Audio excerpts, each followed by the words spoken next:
Welcome to the newest episode of the European Republic. And today I am very happy to have a guest on the show I've been looking forward to for quite some time because he's not only a very interesting person who is doing a lot of things as a musician, as a reenactor, but he has also a very deep knowledge about, I think, one of the fundamental aspects or origins of what we call Europe today, namely ancient Rome. He actually lives it and does it in his main profession as a Roman reenactor. And a lot of you probably have already seen him on social media, on Instagram, TikTok, as the Age of Constantine. Welcome, Géza. It's a great pleasure to have you on the show. Many thanks for having me. So, great to having you. As I just said, you're doing a lot of things. You are a Roman reenactor. And for the people who don't know what you are doing, how would you explain it? All right. Well, it's actually a very good question for the start. What I'm doing is two things. It's living history and reenactment. Hmm. Reenactment is maybe the sort of activity that most people have heard maybe somewhere, sometimes, mostly like in America. There's a Civil War reenactment that's very popular. In Europe, it's Napoleonic reenactment. It's very large and popular. But you can do reenactment for pretty much any period. And I like obscure periods. I like antiquity especially. And my family has a background also in archaeology. So it all comes together in my childhood, I guess. Like with most people that like history, a good couple of Hollywood movies have done their share, but then also the University of Vienna and archaeology has obviously contributed as well. And the other thing is living history, which is basically a bit detached from reenactment. Reenactment is really the reenactment of a specific event. So a battle, for example, or a specific historic ceremony or context. Now, you can do that also detached from period clothing or from the archaeological record. Reenactment is something that humans have done ever since the Stone Age, literally. So every ritual is in itself a form of reenactment. At Mass, we do a reenactment of the Last Supper. And so that's the frame of mind of reenactment. And living history is really without necessarily a specific historic context, but you are immersing yourself and like using ancient material culture and bringing it back to life in its context as much as possible. And so that's what I'm doing pretty much every day almost, by wearing historically reproduced clothing, by putting it all together in a very stringent context, and by presenting that to people. So it has an educational and an entertainment value, and it is a lifestyle, basically. Hmm. I mean, one for those that not only listening to the episode but also watching it, you're already right now also wearing a tunica, a Roman one, if I'm not mistaken. Precisely, yes. I'm actually here now wearing a Roman tunic from late antiquity, so from roughly the period of the Constantinian dynasty, so Constantine the Great, Diocletian, and up until then the period of Justinian the Great, the one that built the Hagia Sophia and reconquered parts of the Roman West in the 6th century. So that's a very precise period at the end of antiquity and at the start of the medieval times. Hmm. And you are wearing this every day or just for special occasions when we're talking about living also history? Well, I would say it started as with everyone that does this as a hobby. And I was only wearing that, of course, during events. So in Hmm. museums or at archaeological sites or festivals and for the duration of the event. Now, during the pandemic, I've started to do this much more intensively, much more consciously also and on a daily basis, because I wanted to experience how these fabrics, how these clothes deteriorate and gain patina and how they feel in everyday situations. So when I'm not just in a performative setting, but when I'm literally just going about my modern 21st century human things. So I just wanted to really test this fashion for its usability today also. So I'm not pretending to be an ancient Roman when I'm wearing this. I'm still 21st century me, but I'm consciously choosing the ancient fashion to immerse myself and express myself in today's world. So it's a pretty piece of postmodern art here in a way. Hmm. Basically picking up and also experimenting a lot because you're also doing a lot of projects that people also can look up online. Like right now, you started trying to circumvent the historical Roman Empire in like for traditional clothing. So it's also a little bit of experimental archaeology, one could say, You basically try to relive, retest how people probably traversed the world back then, also test the durability of the clothing and so on. Sure. What are you doing there exactly? And yeah. So that's also not a very important distinction here to make. So I certainly could do experimental archaeology. With the experiments or like the experiences mostly and the adventures I'm doing, there is a huge potential there for experimental archaeology, but I'm not doing experimental archaeology actually, because for it to be really experimental archaeology, it needs the academic framework, it needs a specific research setting. So I need to have the foundational question, the research question, so to say. The experiment needs to be set up according to repeatable parameters. There needs to be it needs to be falsifiable. It needs to be repeatable, as I said.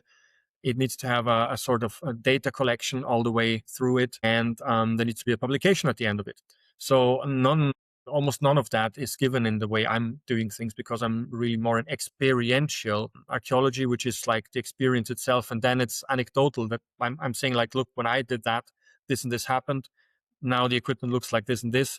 And those experiences can obviously contribute later on in a publication or later on in research, but itself doesn't qualify as experimental archaeology proper the way I'm doing it.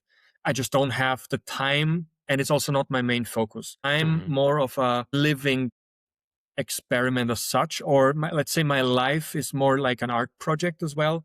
I always wanted to live that life, and it's very difficult to make that your life when you are needing to make financial ends meet as well. So I'm not born rich or anything, so I have to work like a normal person, and I'm able to marry my passion and the love for history and the love for living history with my income making and needs. That is the art itself, so that I manage to live the dream without having to waste time on the road of becoming rich enough to be able to live that dream unimpededly. I just bypass the millions and do it straight away. So that's part of the project as an artist as well, because I am also a musician by trade. As you mentioned before, I'm doing several things. And my main trade used to be musician, and now I'm kind of marrying all those things into a general project. And the experimental archaeology bit is somewhere there as a potential, but not realized yet. Mhm. As you said, you bringing these things now together, and one big part of what you're doing is also this reenactment where you organize with other people. How does this maybe all tie together, and and why are we doing this? What's like the biggest motivational driver, would you say? I think, yeah, that's probably getting now to the core of my reason of being here also, and the topics that we both, I think, care most about. And I think, let me go on a little bit of a Slavoj Žižek tangent here now. Please. So one thought will lead to the other, and then we'll come to the core eventually. It all started with a passion, obviously, for aesthetics. So the aesthetics of antiquity, the aesthetics of the narratives of the tales, the old Homeric epics, etc. All of this, that was like just entertainment value and aesthetical value for me at the start. And also the need for adventure. I mean, it's pretty easy nowadays to go on adventures all around the globe. You can book it online. You can do all that.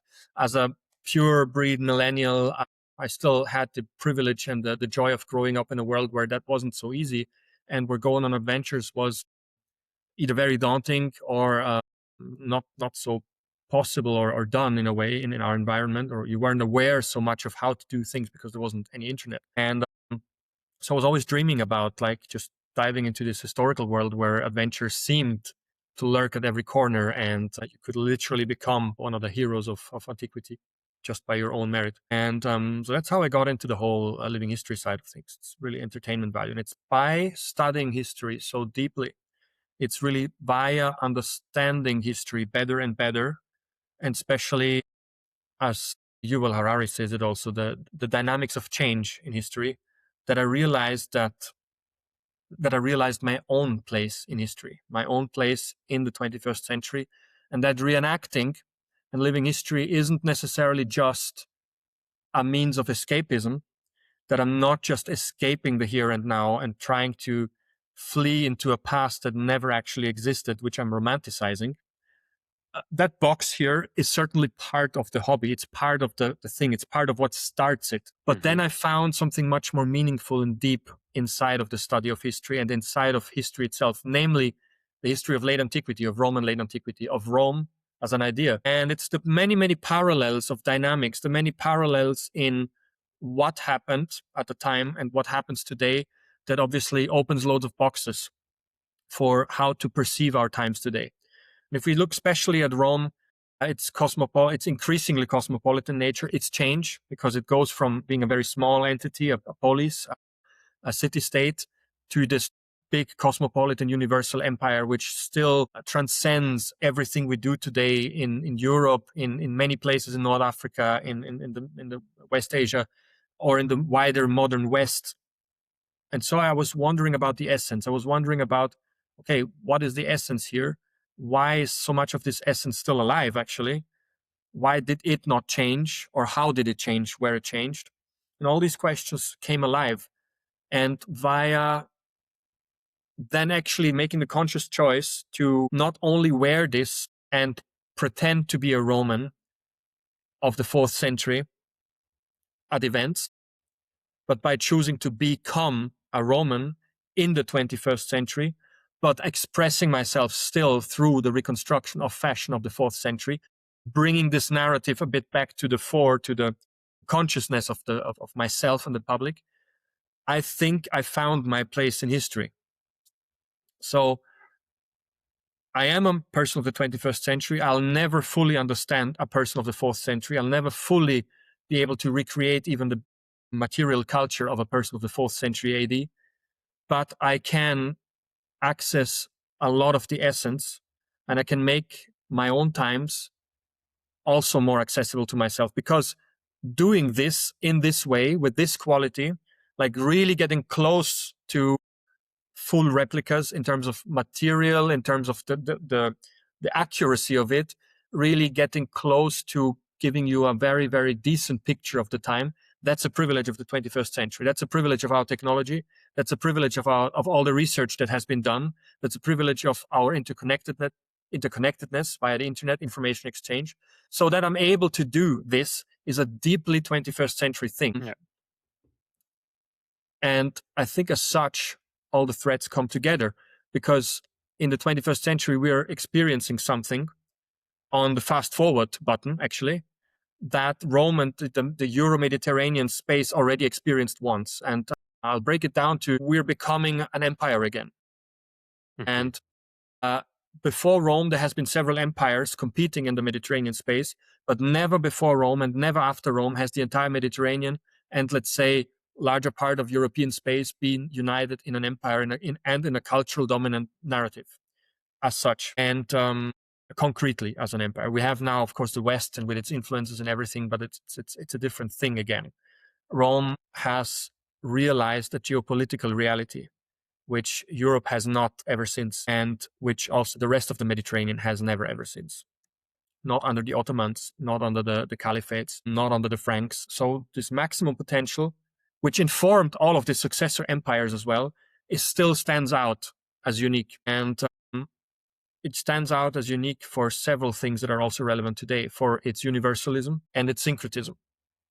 And it's, I think, syncretism especially that is very, very important, because I think we should have found out by now that you cannot make all humans believe the same thing. So every dogmatic approach to religion, spirituality, and even culture is doomed to fail on the walls of the human species itself. And I think Rome found a very, very good cultural matrix for several centuries, not all the time, not during all moments of its stately existence, but during a specific period in time, which I'm looking at, Rome found a very healthy balance between local identities, ethnical realities, mosaic of cultural plurality, plus a monocultural imperial reality, plus spiritual actual freedom. There's several moments in Roman history where there is actually religious freedom. There's no persecutions of Christians. There's no persecutions of polytheists. And this matrix is really what I'm trying to teach to the people, bring a little bit back to the academic discussion as well, and to make us understand that we are headed there anyway, not because I want to or anyone else wants to, but because the world is currently pushing us in this direction. Hmm. I very much agree also with this.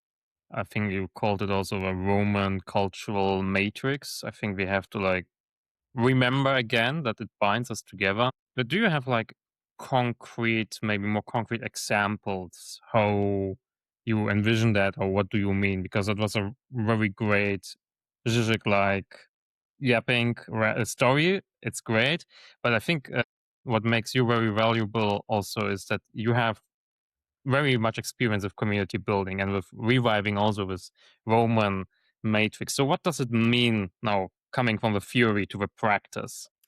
Yes, that's again putting the finger on the spot. A lot of theory is cheap, and practice is where the money is really at and made. So I will start with anecdotal evidence again. So with anecdotes.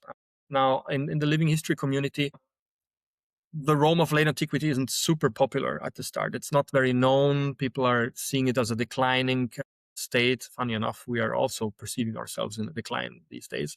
However, a lot of reenactors that are drawn to Rome prefer like the first century AD, or like the period of the good emperors, the adoptive emperors, or this kind of perceived heydays of Rome. And seldomly people associate the Constantine the Great, the Constantinian dynasty, the 4th century, with actually the apex of Roman state building. And so, yeah, I started to build this living history society on quite established but small foundations. There was already some interest, especially in Great Britain, in the Netherlands, and in France. And I came into this scene and I made it larger. I expanded it, especially into Eastern Europe. I think I'm the founding cause of up to 10 or 11 legions. So living history associations that portray a specific legion from the time, plus civilians, etc. around. So it's not all military focused by far. It's a lot of civilian focus as well. And we have created a sort of mini empire in Europe. We have really legions in all the provinces. We are now seeking to establish legions and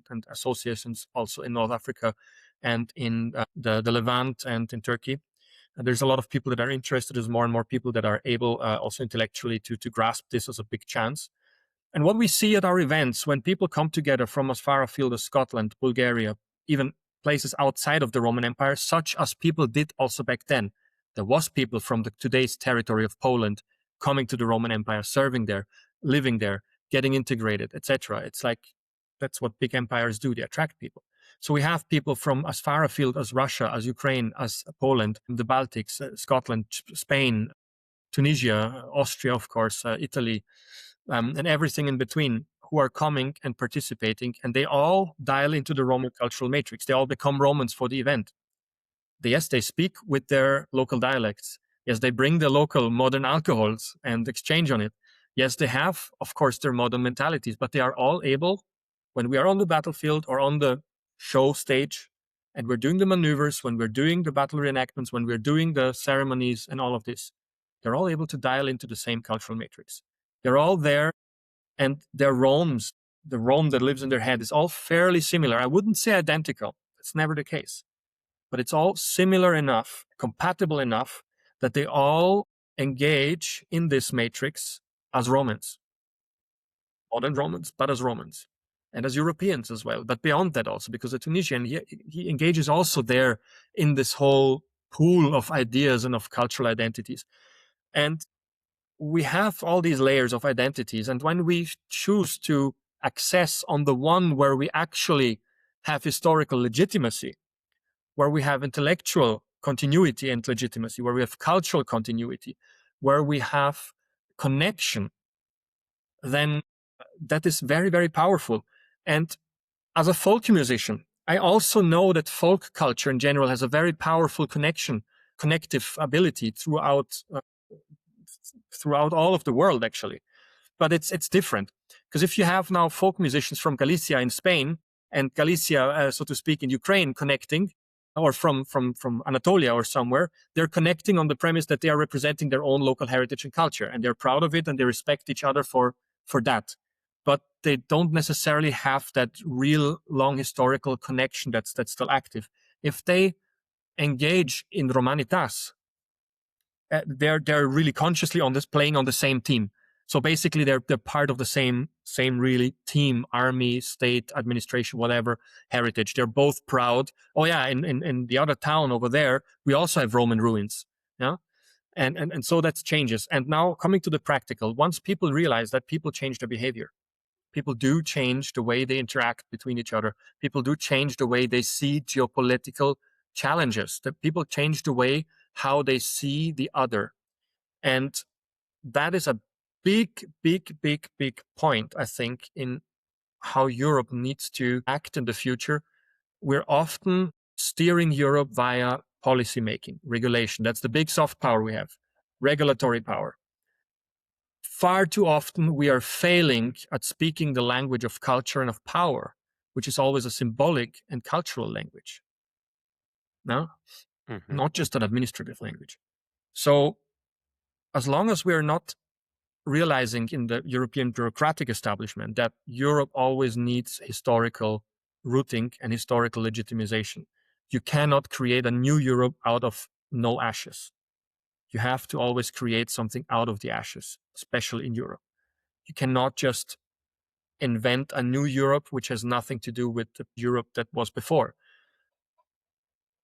And here, I think there's serious policy work to be implemented. Like, money needs to go on the one side to such institutions. And I know I'm blowing my own horn here a little bit, but what we see at such Roman living history reenactment events and cultural initiatives is that everybody, also the visitors, dial into that Roman matrix suddenly.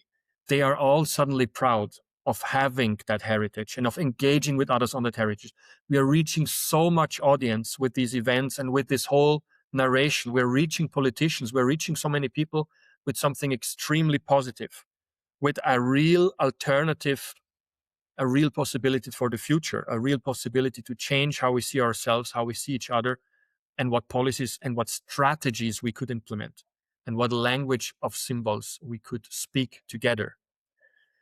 And which is not based so much on the vexations, the cruelties, and the competitions of the last couple of centuries, which are what Europe largely is based on today, the horrors of the 20th and of the 19th century.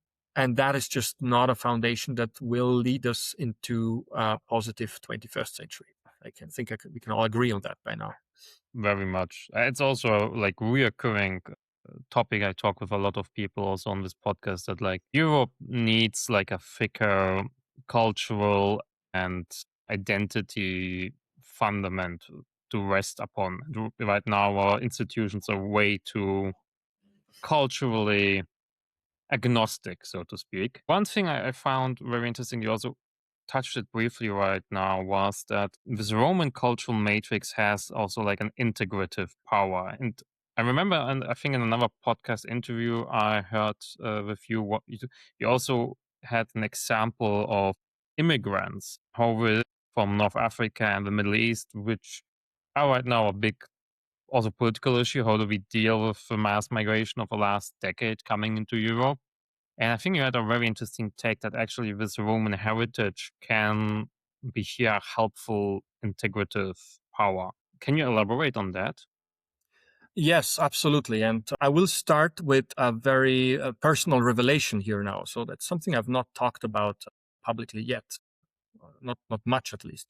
So I myself, I used to be one of those typical young men that was lured in by the sweet feeling, an accessible feeling of nationalism and of strong national identities and of local tribalism, etc. So whenever we're talking about the issue of integration, the very fierce sort of nationalist response and ethnocentric response that we get to the issues that we do have with migration, I know where that comes from. I'm not insensitive to it, and I know that just brushing it aside, as so many people on the left usually do, is not doing anything but exacerbating the problem. So I used to be a nationalist. I used to be someone fiercely opposed to the European Union. I used to be someone that saw all of those dangers that other people see in the European project, and that was like cheering even for Brexit at the time. So that's something I've most people that know my work from the last few years would feel sounds shocking. Like it's the exact opposite, diametrical opposite of what I'm preaching today. So I'm saying this because I came to a different conclusion via the study of history, via the study of Romanitas and the Roman Empire, by understanding it. It's the understanding of Roman history that brought to me the understanding that I was banking on the wrong ideologies or the wrong ideas, as such, the wrong concepts of reality, to be honest. And the same thing I experienced with other people that started understanding Romanitas. I have a lot of people in our late antiquity scene which used to be or had sympathies for like conservative, right-wing, tribalistic sort of approaches to identity and to statehood. And but many leave that because of the experience of late antique reenactment and what this powerful cultural matrix does to people, notably also immigrants, as you said. So I'm going to talk about two recent experiences that I had. So one was the famous experience that I had with a man from Tunisia who came to one of our events and said like it's all fine, the whole European culture, and he loves history, etc. And celebrating European history is also nice, but he always feels a little bit excluded. And like obviously he came here in the migration crisis 2015-16, and he ran away from home for a specific reason. He felt that in his more traditional family, he was in a sort of a dangerous position because he was homosexual. He was still a believing Muslim, but his homosexual orientation, which is natural, you just can't think it away or can't like build it away as such, was a problem. And that here in Europe, he still felt kind of alienated and not really at home. And it's through talking with us and experiencing this community in late antiquity living history and understanding Romanitas more. And especially when I pointed out to him, look, these ruins that we're sitting on here in Carnuntum here in Austria, these very ruins, these are Roman ruins. They are not Austrian ruins. They're not European ruins. Very same ruins are found in Tunisia. Probably you live super close to some. And he says, well, yeah, I come from the middle of Tunisia. There's like the big ruins of El Jem and all this and this. Like, yeah, but do you feel you can connect with those? Do you feel like this is part of your actual heritage? He says, yes, very deeply so. And I said, well, then consider these ruins just like that. Because these ruins are your heritage to the very same title than those ruins in Tunisia. And that just opened all the doors for him. And he said, well, I can actually, yeah, that's true. I can physically, geographically connect with this place. It's the 21st century. This geographical space here is now called the Republic of Austria. It's not the Roman Empire anymore, but the Roman Empire still is here. It's not gone. Its traces are here. Its infrastructure, it shaped the land. It shaped the ideas. It's still here. You can be a Roman literally in the 21st century. Rome wasn't closed to innovation, to change. Rome wasn't closed to technological advancement. It wasn't. So even if I'm now super into tech, into computers, into crypto, into whatever, AI, blah, blah, blah, I can still be a Roman in my mind, in my head. I can still connect to that Roman thing. I can be a Roman in the 21st century. Don't necessarily have a passport saying that. I don't necessarily need a state to say that, but I could quote something from the Bible here and say, well, my state is not from this world anymore. It's mightier. It's in here. It's out there. It's everywhere. And it helps me navigate modern states and modern becoming of empire of Europe. And especially it helps me also with integrating myself if I come from the outside, or integrating from the outside if I'm autochthonous, let's say. And so this man burst out into tears in front of me. And he said he now found a sort of key to place himself as a productive member of society here, to invest in this geographical location, to invest in Austria or in Europe, and to reconcile also his sexual orientation with his cultural identity. He says he's still going to be spiritually Muslim, although very, very moderate, of course. But he's still able to reconcile also that through syncretism with the Roman part of his heritage, the Roman layer of his ancestry, and through that connect with us. And I think that the same applies also to people like former nationalists that really were triggered as soon as they see somebody, like let's say a brown person, a black person, or somebody from not here. As soon as they get really triggered by their presence, well, I don't anymore. I embrace everyone that wants to be a productive member of society.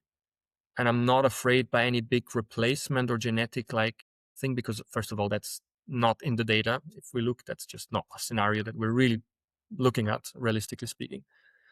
Though there's lots of people out there that will say, oh, you're blind. How could you deny that? That's not the reality. And obviously, I was like, no, no, no.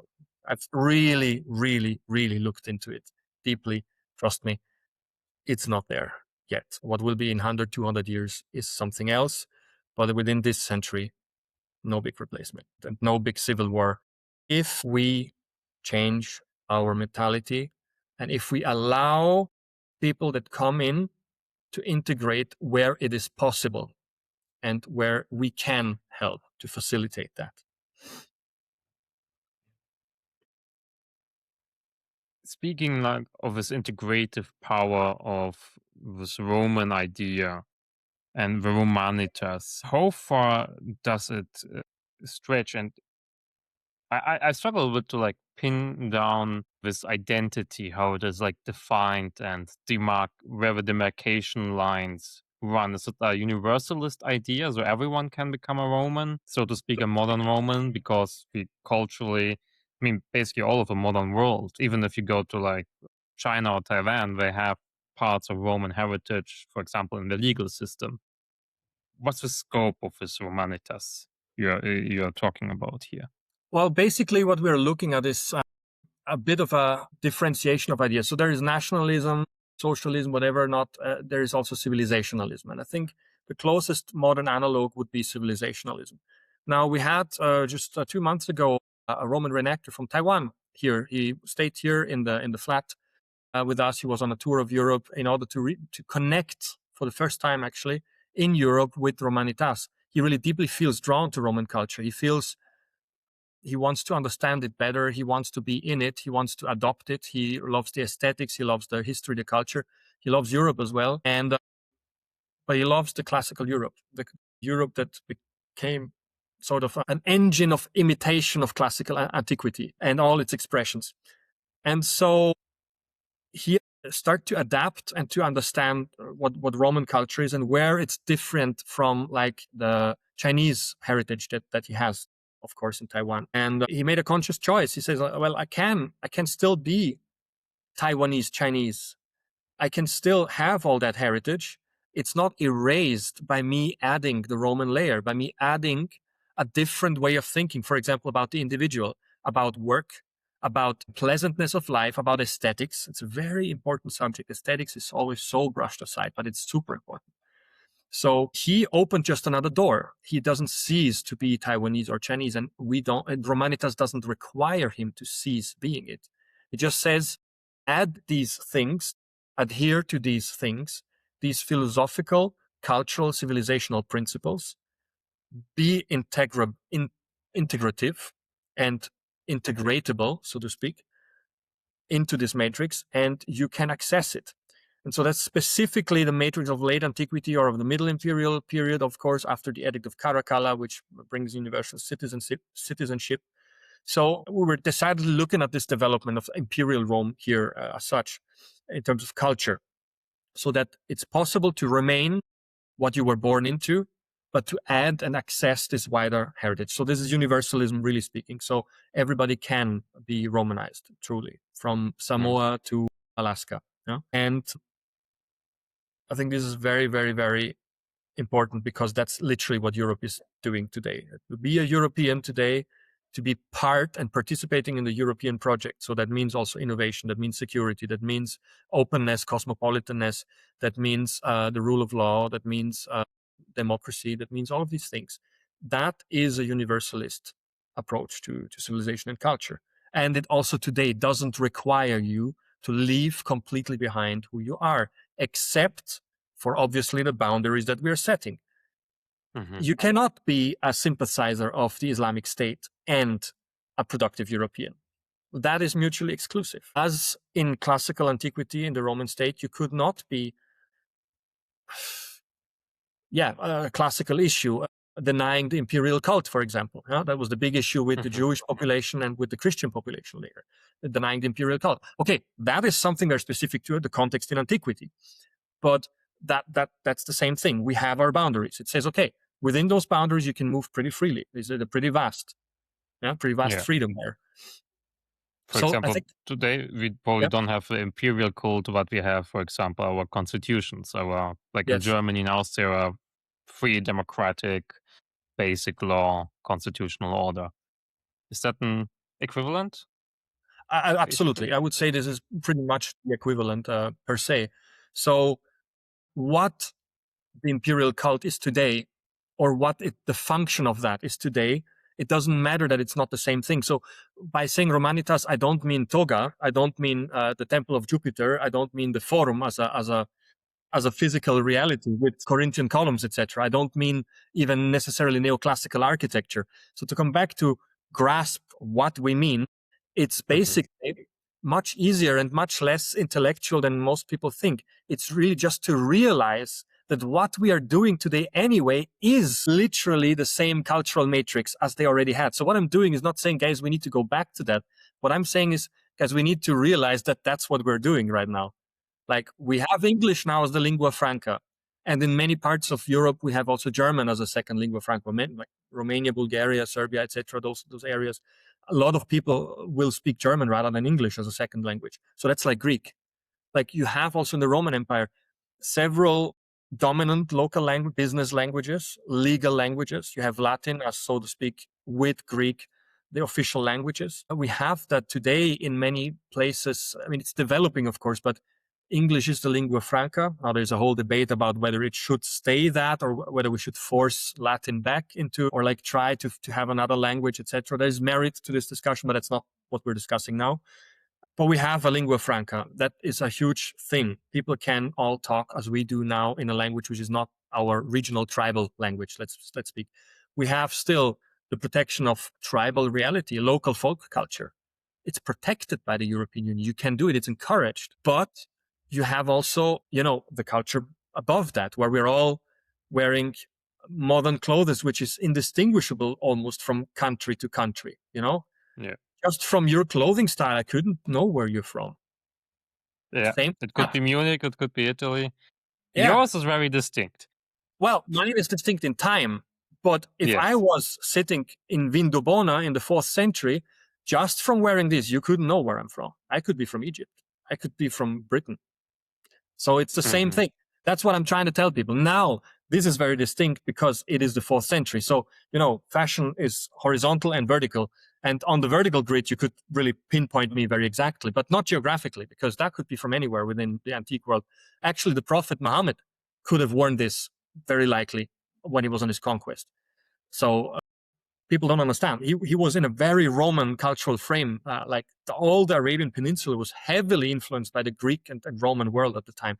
Even had Roman names. They had names with us and os endings as well. The kings of the Arabian Peninsula, and a lot of the military technology from back there. It wasn't like sabers, etc. That's all an aesthetic that came later. That's why I'm saying aesthetics is so important, because it changes everything. If you imagine Prophet Muhammad conquering the early caliphate with actually the same type of sword that the Romans used, a spada that is straight, not like that. Him not wearing actually some sort of a shawl or anything, but like possibly even having a more Romanized or a Greek haircut, Grecicizing. Him wearing sandals just the same as the people around the Mediterranean would have. Him wearing tunics. Literally, a lot of the later Arab or Muslim fashion is literally nothing else than the continuation of these tunica manicate. So that's also why I'm wearing it, because people from the today's Muslim world see that and connect it and said, that looks a lot like what we're still wearing today in our folk culture. Like, yeah, because that's the ancestor of it. And that's a common ancestor of the European suit that we wear today, and of the jalaba, and of other traditional clothing items in the Muslim world. So again, this is lived integration right here by just going back to the common root. So that's Mhm. that's really that's really concrete. That those are really concrete things. Awareness brings with it a change of opinion. Like I changed through awareness. I changed from being a nationalist, narrow-minded, tribalist, ethnocentrist that viewed the world through the ethnocentric 19th century psycho-rigid matrix.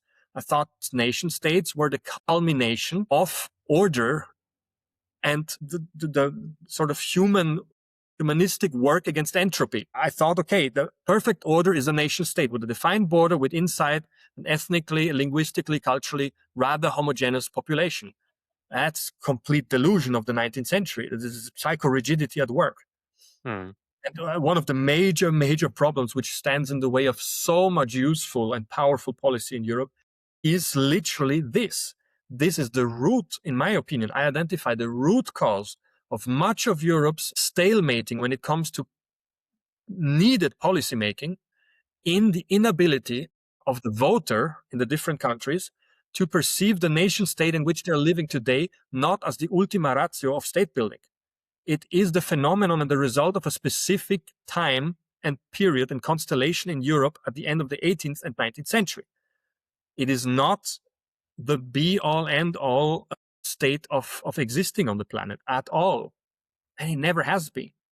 It is a phenomenon that is now, specifically in Europe, in my opinion, coming to pass in the one or the other scenario just as much. And Mhm. that is, I think, quite concrete already as something, the realization, creating the mental landscapes that enable us then to formulate modern 21st and even 22nd relevant policy today. Mhm. Mhm. I think what I'm still a bit wondering, because yes, obviously we are all part of and we're products of this great historical change. And for example, even the Muslim world basically was formed out of the parts of the Roman Empire's Northern Europe, and Western Europe was South Roman heritage, just mixed more with Christianity. But also Rome itself had such a long and also diverse history. We have like at the beginning the Republican age, where a lot of the like foundational values and ideas like constitutionalism and legal systems and liberalities emerged. But then we have also the empire, which has this more multiculturalist, universalist, but also more authoritarian bent. And as you said, like the aesthetics matter a lot, and that's also where we can maybe draw strength or integrative power. But also historically, if you look at the 20th century, especially, I think a lot of why we are like a little disconnected from our like the Roman heritage nowadays is because also like the fascists appropriated a lot of the Roman aesthetics for their own propaganda and state building and invoking the Roman Empire as a heritage. How can we like deal with that, or how do you like read that? How is this as a selective? Really, do we pick the best parts of our heritage? Do we integrate them? How do we treat the more complicated imperialist, colonialist, maybe also fascist aspect of this Romanitas heritage? Yeah, sure. So absolutely selective. I'm Hmm. unapologetic about that. So we have such a vast history that spans from amoeba and bacteria to today. So we have to be selective. Yeah. It's kind of, we aren't even aware of all the episodes, the great heroes of the past, Stone Age or whatever. That to be aware of everything. It's really a useful thing, I would say. I'm just like, when I get questions on why the Roman heritage specifically, when it comes to historical identity, so there's 5 things that we could name. One, you can't do without historical heritage. I'm a very big proponent. There's a lot of discussion that can be had there, but at the end of the process, you come to the realization and conclusion: without history and a historical identity, you cannot build a society. Yeah. Uh, that's an illusion. It has been tried. It has been tried and tried again. It's always failing somewhere. You need the context. You need the history. That's how humans are built. So you need the history anyway. So then follows, okay, what history? Because you have to be selective. You have to choose in a way on what to focus. That doesn't mean unhealthy selectiveness. For example, Greece today has a very big problem with its selectiveness, because on the one side, they want the heroic and aesthetical heritage of classical Greek. On the other side, their entire modern state is drenched in more recent folklore and folk culture. And even the Greek Orthodox Church is less a universal church than a folkloristic church. And those two realities are utterly not communicating with each other. The polytheistic and classical and philosophy-based Hellenistic world is diametrically opposed in so many ways to the folkloristic world of the 19th century and the folkloristic Orthodox Christian world. Now, the binding agent between them is, again, Romanitas.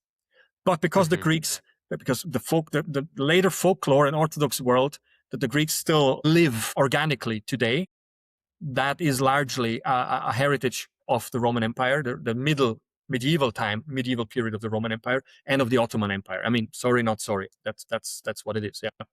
And the Ottoman Empire itself integrated so many things from the medieval Roman Empire. So it's still there as well. However, selective consciousness. So, of course, we got to be selective, but we have to be intelligently selective. So if I'm now having the problem, yeah, okay, the fascists, Mussolini, etc., they obviously, such as Napoleon, such as Hitler, such as the Renaissance, Baroque era, like every single period had a relapse to antiquity.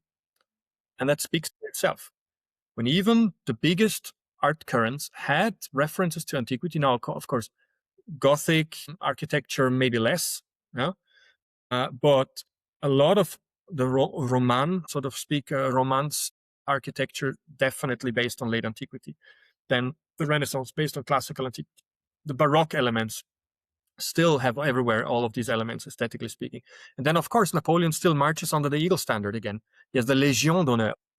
There's all of these things, and he's like crowning himself not with the typical attire of the other European monarchs, which still use like crowns dating to the 16th century or something like that. But he's literally emperor. Yeah, France went through the whole thing, like from monarchy to republic, so to speak, to consuls to empire in a thing. So that's kind of a natural cycle also. In Europe, again, we're going towards being an empire. I mean, the other option is that we're kind of disappearing a little bit into meaninglessness, and I don't think that that's what will happen. There's just too much power, population, wealth, etc., concentrated in Europe that will just stagnate forever. I think we are going towards becoming an empire again, and in a way, I think that we are going towards becoming the closest analog to the Roman Empire again, in many ways, being that again in more ways than people imagine.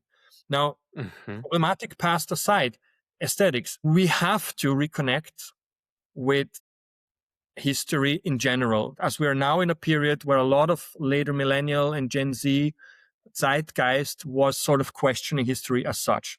Gen Z, the boomers, and before that, it was always a given that you have to be educated in history. You have to know history. You have to appreciate history. You have to, even if you're not really interested in it, you still had to sort of pretend that being educated in history is really something worthy. And if you weren't, you were ignorant, and that was bad. Yeah. Today, that's not the case. The overtone winner has shifted to say today, well, I'm not really caring for history and I don't need it. And what is it for? Is totally normalized. Like, many people will not look at you and say, like, what an ignorant twat are you to even say something with such conviction. Today, people are like, yeah, okay, that's fine. And I say, no, it's not fine. And you are an ignorant twat for saying something like that, because it means that you are just too lazy to care about context. And if you're too lazy to care about context, why do you even vote? Democratic exercises are predicated on your knowledge of history and context. So we just don't escape that. And you don't have to be a history nerd. There's a different thing. You don't have to love history, but you have to care enough about it to realize at least that it's important and that this is a very valuable asset to be knowledgeable about history. So to be knowledgeable about history means also not to fall to the very predominant fallacy of many young activists today, which is the intuition, the very juvenile intuition to try and make a final cut between us today and history. Like all of this, like, let's take statues down because they represent something we're not okay with morally anymore. Yeah? Here in Vienna, we have the big example of the old mayor, Dr. Karl Lueger, was an outspoken anti-Semite, but who also did a lot of, or in his period, a lot of things that were foundational for the Vienna of today were done. That's why he has a statue in the first place. And Like he wasn't like the only anti-Semite at the time. That was a general period. And what the city of Vienna did is something I think quite a good compromise. They put his statue a little bit, it was straight, and they just made it a little bit at an angle Hmm. now to to to not ignore the fact that there is controversy and that our zeitgeist today questions historical monuments for their moral merit.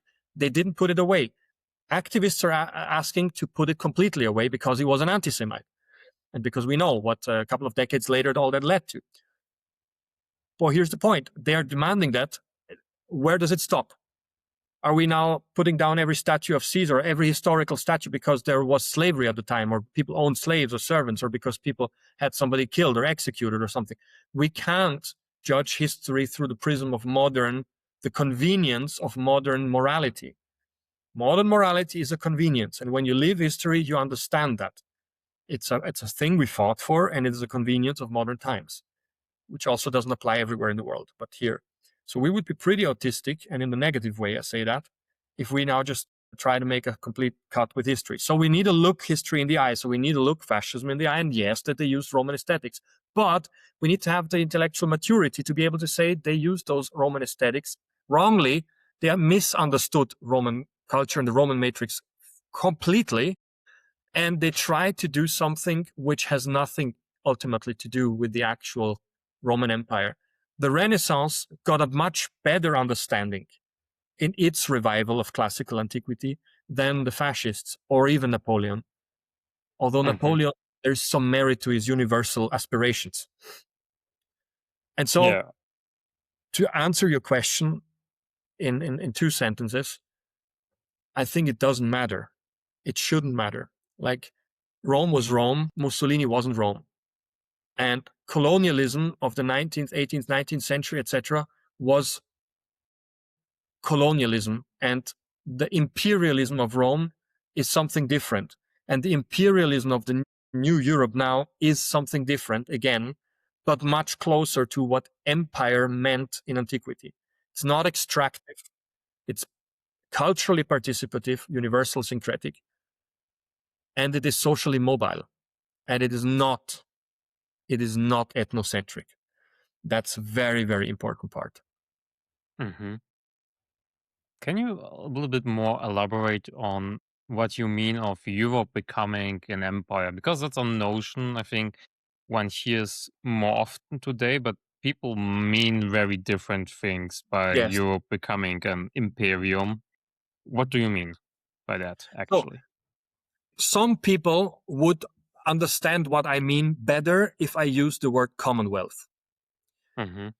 Some people would feel more at ease if with that word, because their associations are, of course, of empire are, of course, mostly fueled by notions of colonial oppression, extraction, plundering of entire continents by the colonial powers of Europe of the modern age. What they hear also by that, some people, American imperialism, for example, which is again a little bit different, which is like the Americanization of the world.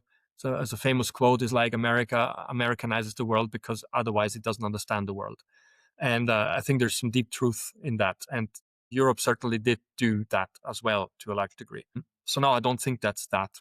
I don't think that's that. I think imperium, really in the Roman sense, it means the common realm where the will of that realm counts and is so basically is imperative. So that means European will. What does it mean today? I think we can all largely agree that as it transpires in today's geopolitical shifts, what European will is that we cling on to the rule of law, to international rules-based order. We cling on to democracy. We are extremely weary of autocratic tendencies in the guise of democratic legitimization. We're extremely weary of the strongman aesthetics. And so that concludes in terms of the Roman matrix that I think the matrix that we are now generating is insofar anachronistic because it is the cultural matrix of the imperial Rome, but it is the political landscape and matrix of the republican Rome. So the Hmm. republican ideals and the imperial cultural reality.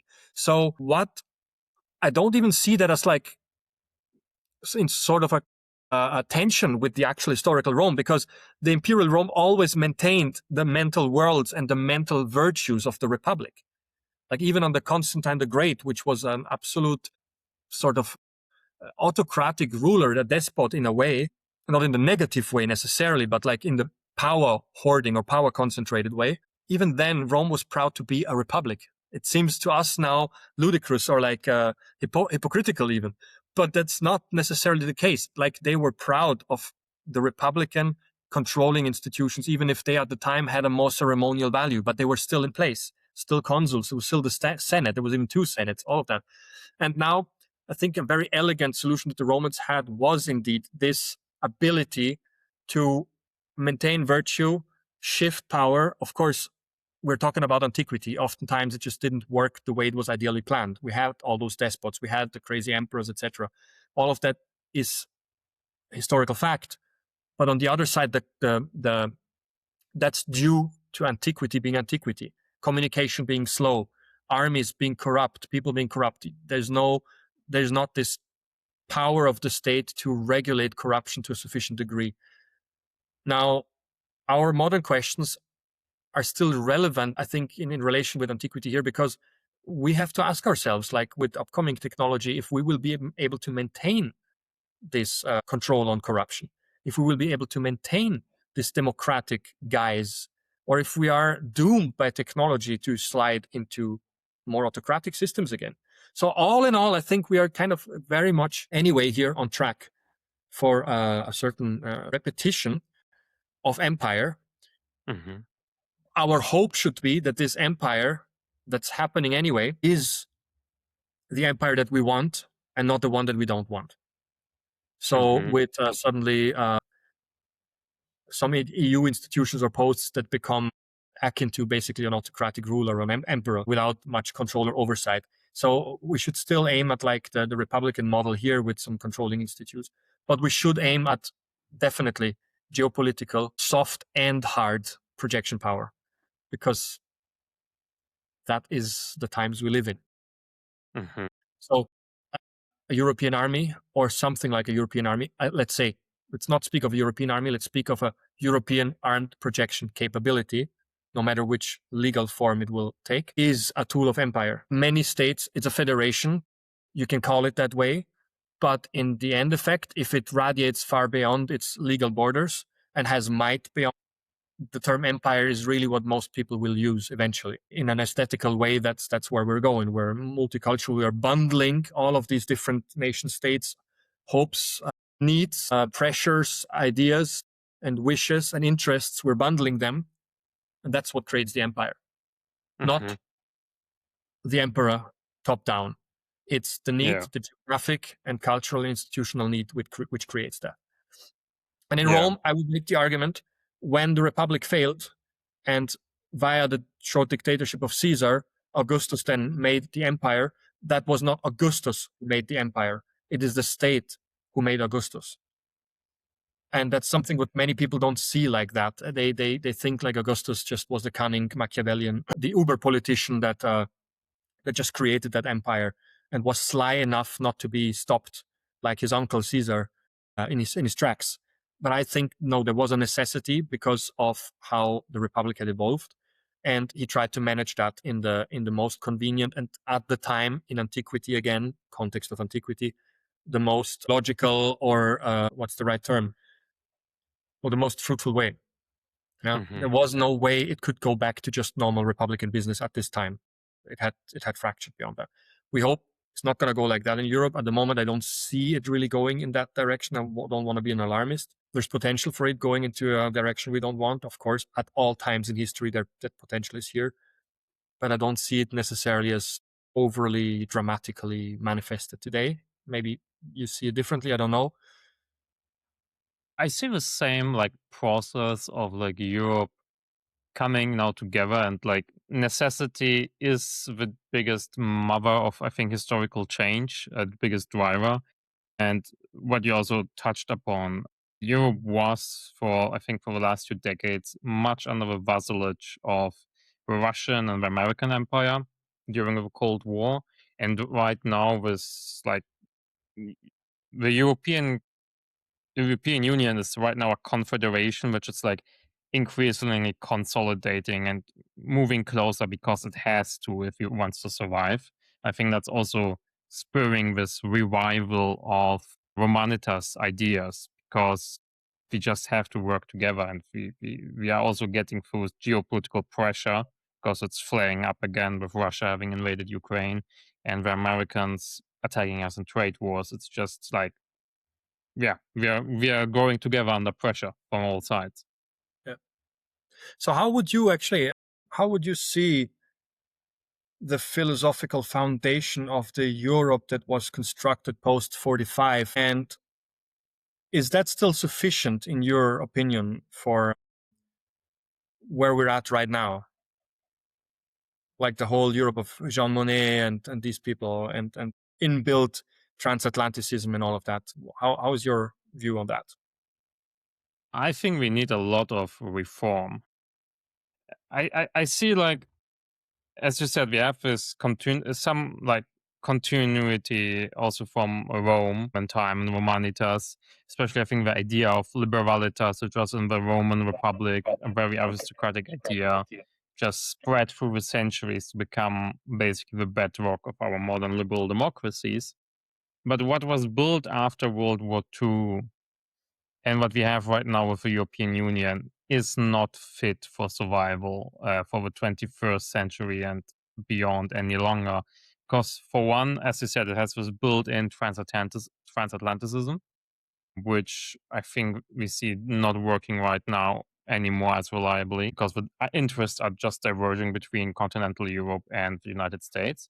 And another thing is that after World War II, there was a lot of skepticism, there was a lot of still nationalism. And how the EU was constructed was through a lot of treaties and a lot of compromises. And the result we have after like 7, 8 decades of treaties and compromises is a very big bureaucratic treaty machine with dozens of committees, way too much veto powers, 27 heads of state in the European Council. Everyone has a veto right if it comes to foreign policy. We have 207 political parties in the European Parliament. It's there's so much compromise in the architecture of a system that if decisions are made, they are made very slowly, and usually no one is happy with them because they are so diluted. And I think we have to reform the European Union into something that's more agile and more really united on the European level. That's why I also call this European podcast here the European Republic, because that's what I believe in. We need some form of republic. I think it's very close to what you describe as an empire or imperium. It's just something that's more united and more streamlined and really works on a European level, overcoming worlds, Yeah. I mean, basically. to be honest, Yeah. I don't see, for example, any tension between the European Republic and the European Empire, because also Rome was both. Yeah. De facto was an empire already during Republican times. It was already an imperium, basically. So in the original Roman sense, I always tell people when I say imperium, I really mean it in the original Roman sense of the word, which is much less negative, much less authoritarian or absolute or oppressive as the term is usually conceived today. So I always encourage people to look up how the Romans meant imperium, what the original definition of the word is. And I know that I'm always sitting with one edge, like with one cheek in the snake pit here, because people are just not very good at accepting that sometimes words mean completely different things to someone than to them. And it's just that this word is negative and you shouldn't use it. And it's like, well, I don't use it in a negative way. It's just there's different definitions and receptions. Anyway, I think here we are pretty much comfortable with just saying we use the Roman definition of imperium when I'm using it. Way I think the Republic, the European, all of this we've had now. I think in every single podcast that you do, probably we come to this point where we're listing all the shortcomings of the current European architecture with all the heads of states, with the legislations, the compromises, all of that. That's like in every single sort of debate about Europe, whether it's criticizing or eulogy of it, it comes up. And I'm always saying like, well, whenever a state has that, it tends to a radical transformation process because it comes to a point of crisis. And that radical transformation process will always bring a few very charismatic leader figures forth, no matter which exercises we're trying, from team building, from game theory, from democratic workshops, whatever not, there's always going to be the anthropological component. And there will be a Caesar or an Augustus in Europe as well. And Hmm. people are repeatedly also quite actively trying to be that person. I think Macron has done quite a job trying to be that pusher factor, game changer in Europe. Unfortunately, he's the president of France and not the chancellor of Germany. He would have never won in Germany. He has too much charisma. Germans don't elect people with Yes. charisma. They haven't I in mean, like I seven think decades. we could speculate endlessly and muse about what would have been in the last decade if Macron was the German chancellor instead of the French president. I mean, it's a thing, mentalities, and that's where I'm always coming to. All these problems we're listing, as I said already at the start, in my opinion, it really comes down to bottom up. What's there in Europe is what creates this architecture. And if we don't change what's there in Europe, we'll have a hard time changing the architecture. I mean, I'm sure you had many conversations in Brussels as well, where you said, okay, this problem, this problem, this problem. And the parliament, members of parliament there, or like bureaucrats or politicians, will say, yes, I know. Yeah, We just, everyone knows, but no one can change anything. We are like yeah, trapped in this talk, cage we built ourselves. yeah, talk with the French politician, and they say about the FCAS almost failed project. Actually, little anecdote. One of my good friends, actually my deputy commander in the Austrian army, he is working on the FCAS in a very prominent position as well. So I followed this project from the interna from its very beginning through him a little bit. And he's from Austria, but he works in Germany, of course. So he's always had the German perspective. Then I've met also some people from the French teams who had the French perspective. And it's, as stupid as it sounds, it's almost comical. It's as if we are back in the 1910s or like in the 1920s, just after World War One. It's like suddenly all of these cliches, underlying contained EU contained hatred that pops up again. Always these Germans, it's always the same with their mentality, and they're always doing this. And the Germans, like always these French, these chauvinists, and they're like, it's their fault. And I'm like, wow, just let's dig the trenches up again. Like, come on, guys, what's the Yeah, alternative here?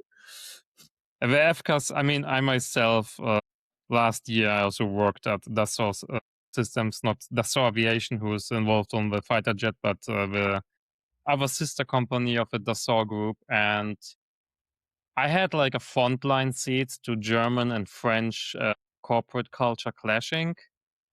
It's very comical sometimes. And it's also sad because, you know, we have this very German quasi autistic directness that's very like, okay, these are the problems, we want to solve them. And then you have this very French workplace culture that's also very like obsessed with loyalty. And if you criticize people in the wrong moment, they take it as an offense. So, and you have this loyalist culture with this very direct culture, and it's clashing, it's causing all the time disputes and misunderstandings and bitterness, where I think like, come on, we have in this European project a little bit more intercultural communication skills I would have expected, especially in the 21st century. Yep. And with Now the Russians imagine, at the door. yeah, now imagine a scenario. Let's paint a little mental picture here. Imagine a cliche of a Roman senator or of Julius Caesar in his toga, looking at you sternly, a little bit like Tywin Lannister in Game of Thrones, you know, this cold, calculating, absolute competence. This, like, you know, I don't know if you know some busts of Caesar, the way he looks Yeah. at you, or of Augustus. It's this absolute 100% oozing, room dominating competence. Like this, let's talk clearly, let's solve the problems, let's not get bogged down in bullshit. And I know my shit, you know, this type.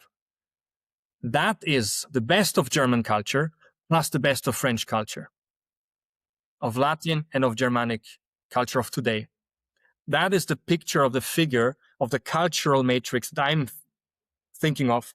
That guy that literally rides on his horse into the room and tells everybody to shut up and get the act together, and that finds the solutions, and that is competent, and that is like able to take the the directness needed that the Germans want without the bluntness and the autisticness of it, with the style and elegance that you need in the Latin-speaking countries, for example. I mean, of course, we're talking broad strokes and cliches here, totally aware of that. But let's paint that mental image. And I think this is not just a person. This is a culture. This is a cultural ideal. This is an idea of a culture that we have. This is not just Julius Caesar. This is not just Seneca. This is not just Cicero or whatever. This is the ideal archetype of a culture. And I think this is the culture that we again need in Europe. I want to see senators in toga sternly looking at the world's problems, at the state's problems, sitting in Brussels. I don't want childish, performative monkeys there screaming at each other for sake of party politics and their own place in the party instead of continental interests. Now, I don't want to go into historical romanticization here. Romans were totally capable of that too, and we know it from themselves. But that wasn't their ideal.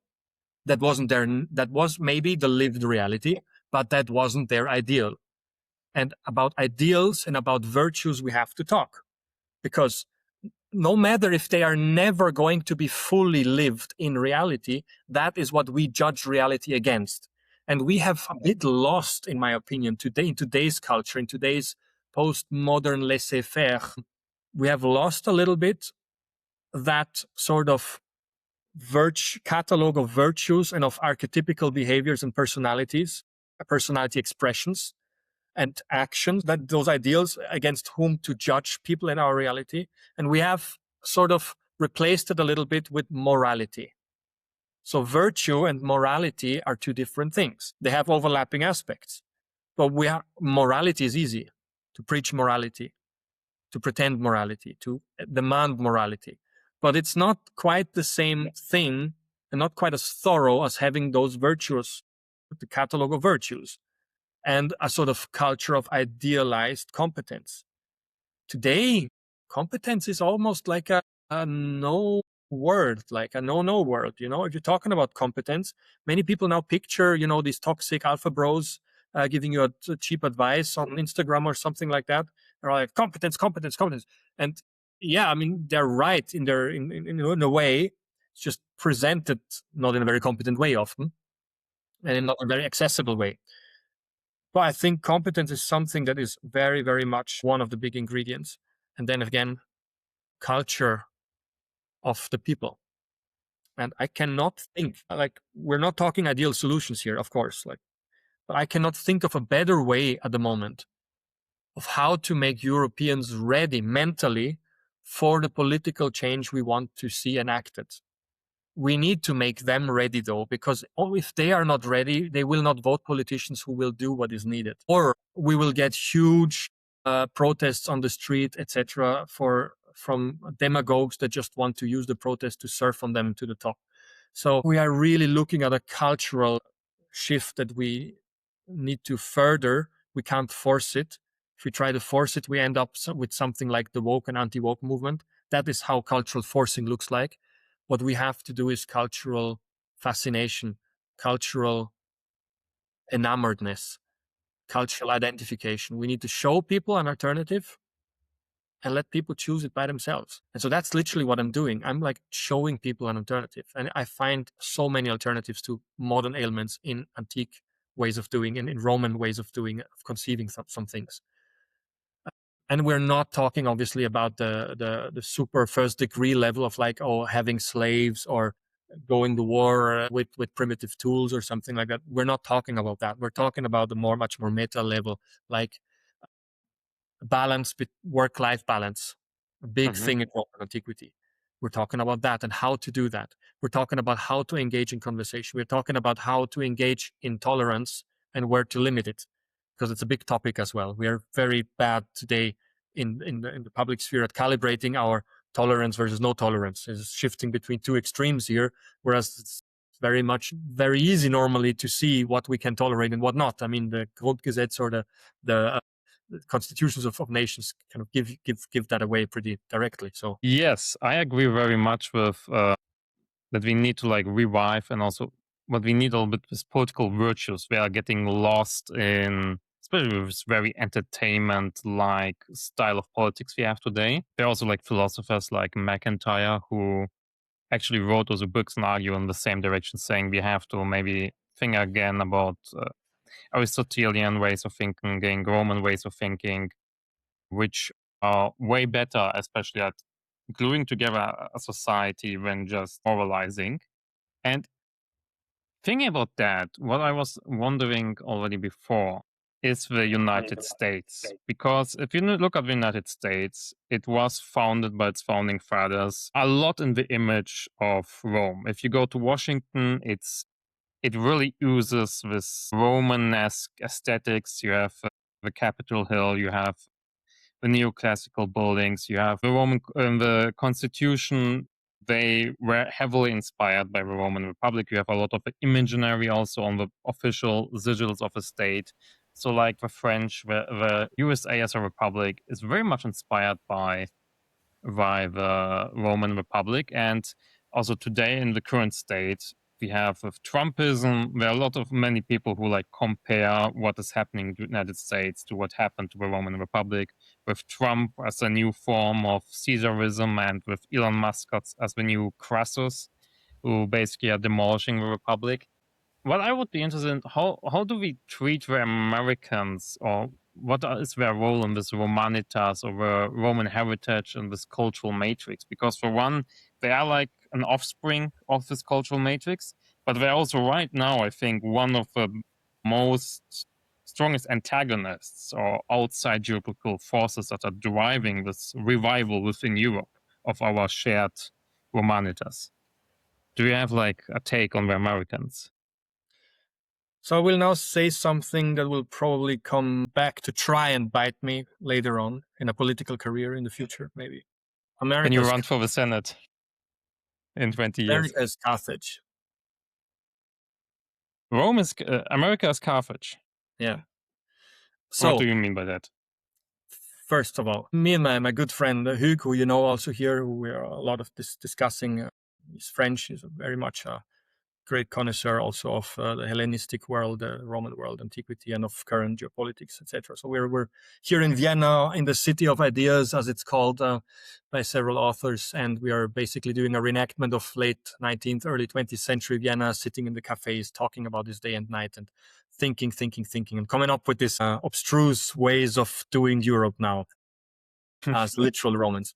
So now, what we were thinking about is like that. Okay, America had the pretense of Rome. Its founding fathers, I would say, had for the 18th century a pretty good understanding of what they wanted from Rome and of this competent adult statesmanship that they wanted to emulate and base themselves on. So I think that was a very, very good thing. Does that make America Rome? Of course not, because Rome is not just its institutional makeup. It's not just its architectural aesthetics. Rome is not just that. Rome is also its nature as a tellurocracy, so as a continental empire. Rome was never a naval empire. It was always a continental empire.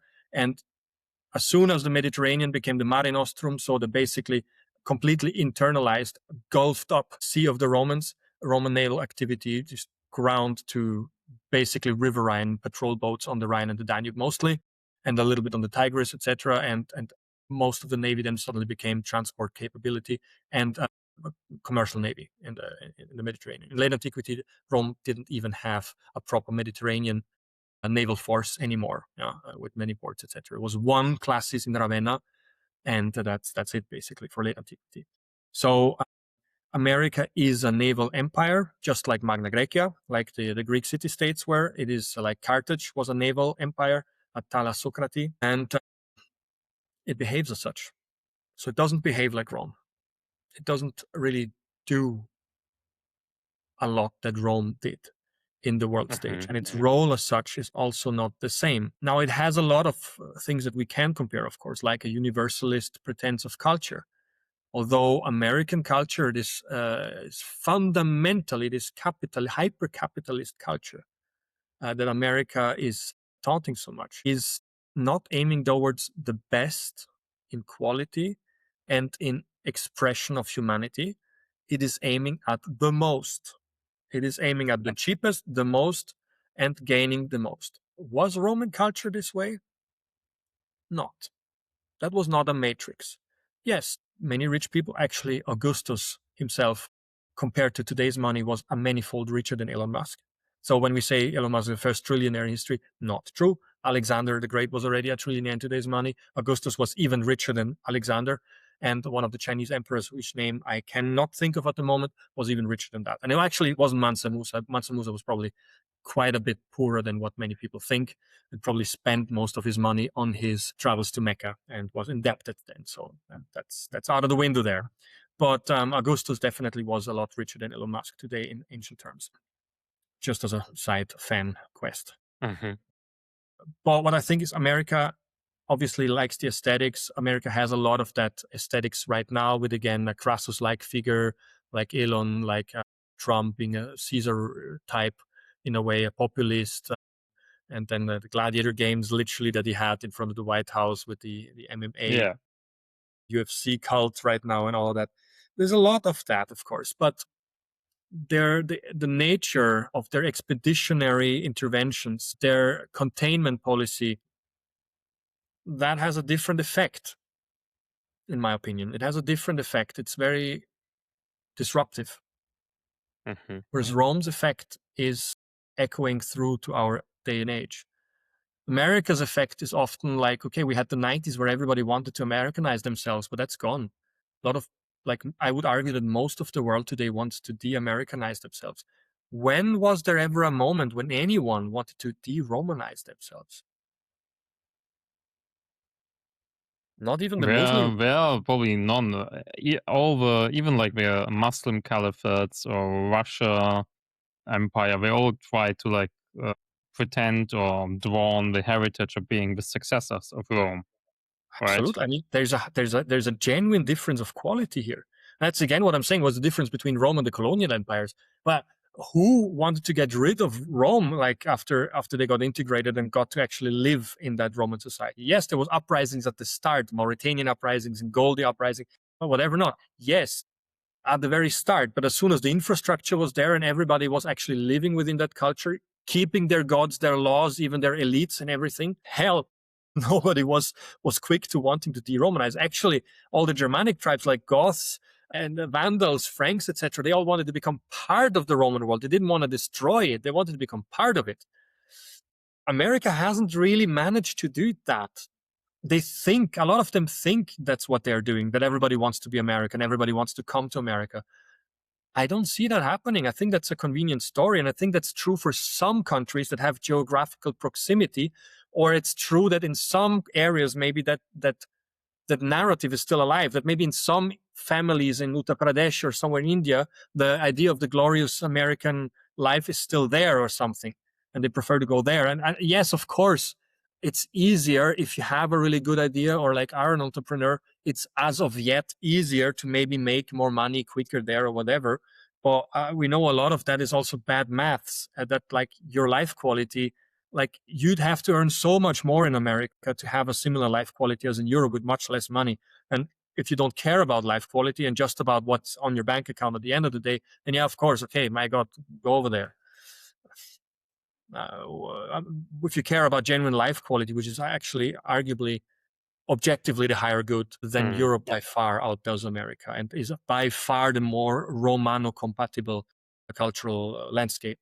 So yes, America wants to revenge, like every great power wants to be the Rome of today. So we see this absolute power of Rome, that even the most powerful nation or state in history wants to be Rome again. We just don't escape Rome. I mean, Rome is so great and good and everything that we just don't escape it. Not even the Americans. But they are not. Europe, the European project, the European Union is the closest analogical cultural space to the Roman Empire today. And the clash that's coming up between Europe and America, as soon as Europe is rising as an empire, American doctrine of containment will kick in and will deal with Europe. It's not about the presence of we by now know American containment is not about the presence of autocrats or of repressive regimes or of incompatible ideologies such as Islamism, etc. It is about pure power. It is about containment. Doesn't matter whether you have an elected president or a dictator or, I don't know, whatever the Swiss have. So literally Switzerland, if it was too powerful, would be on their list for branding as, I don't know, a narco state or having weapons of mass destruction or basically secretly invading somewhere else or like being a huge security risk for some made up reason. Europe doesn't operate like that. I mean, America is really bad at finding their casus belli. Yeah? And I think the Romans were even more sophisticated with their own casus belli. Yeah. Yeah. Yet the American Empire is like still very central to the globe and also still very influential in Europe.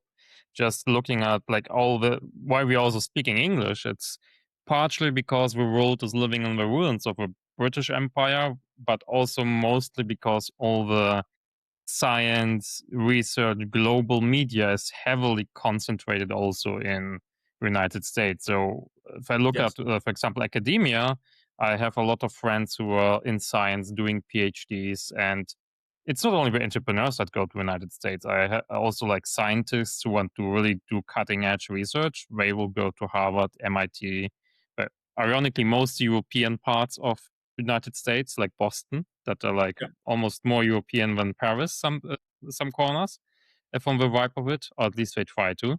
But it's still there's this really strong gravitational power in the sciences and the media, and I think there True. are attempts to emancipate from that. Even like also the Swiss military, for example, just announced it wants to move away from Microsoft. But do you see like this future for Europe will be one emancipated from the United States, or how should we deal with them? Okay, let's get into hard geoeconomics and politics. All of that, what you just cited, is true, but it's bought. All of it is bought. You Yeah, don't have dollar as the petro currency. You don't have the dollar as the currency that it is. You cannot afford that. All of this American splendor that we see now, in terms of, or like not splendor, but like this American plenty, this cornucopium, the horn of never-ending plenty in America is, if we are totally honest, and I may sound like one of the conspiracy wackoos, but in this point, we're kind of looking at objective reality, is a consequence of their financial architecture, of their currency architecture, not just the financial. Financial architecture is a consequence of the currency architecture. Currency architecture. So why are we all playing this game on the world? Like, we are tolerating this currency, which enables them to have a cheat code, be the only country in the world that has an actual cheat code in our game that we're playing together. Why are we allowing this? This currency allows them the biggest army in history. If they didn't have this currency, if we didn't finance via this currency all of that, they wouldn't have this. The land alone itself, the Mississippi River and all of that, the two coasts, etc., the big plains, the land itself doesn't permit that to them. Their oil revenues, even with shale, doesn't permit them that wealth.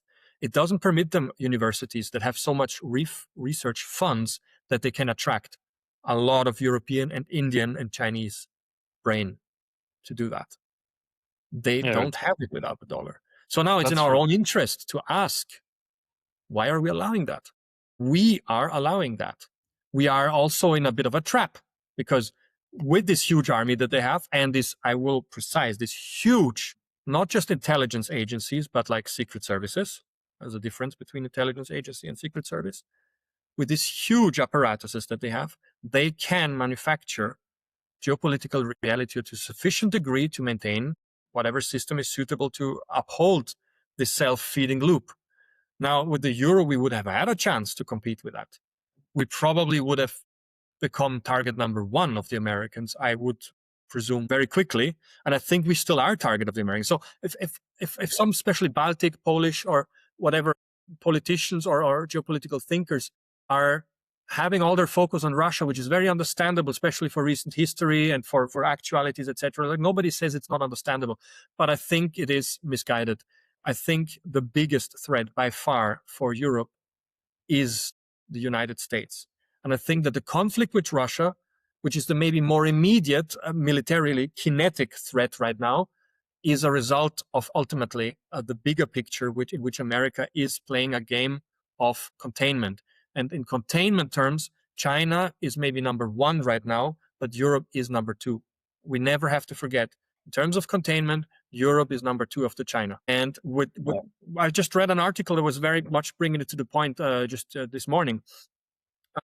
I can't remember the author, but he was writing for the Washington Post, I think. He was saying basically, well, by retreating more from NATO, the United States opens a vacuum that Europe may just as well really feel. And in terms of like, be careful what you wish for. If Europe really steps up to where American policymakers now kind of want Europe to be in terms of defense spending and defense innovation, they may trigger a Europe that then has the capacity for imperium, that has the capacity for like challenging America, not directly, but by interdicting them Greenland, by saying just like, well, come and try, you know? Yeah.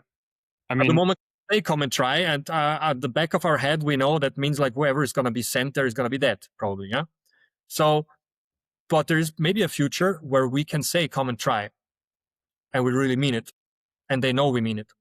Today, our biggest weapon is financial. If we don't want them to take Greenland, the only weapon we really have isn't French nukes.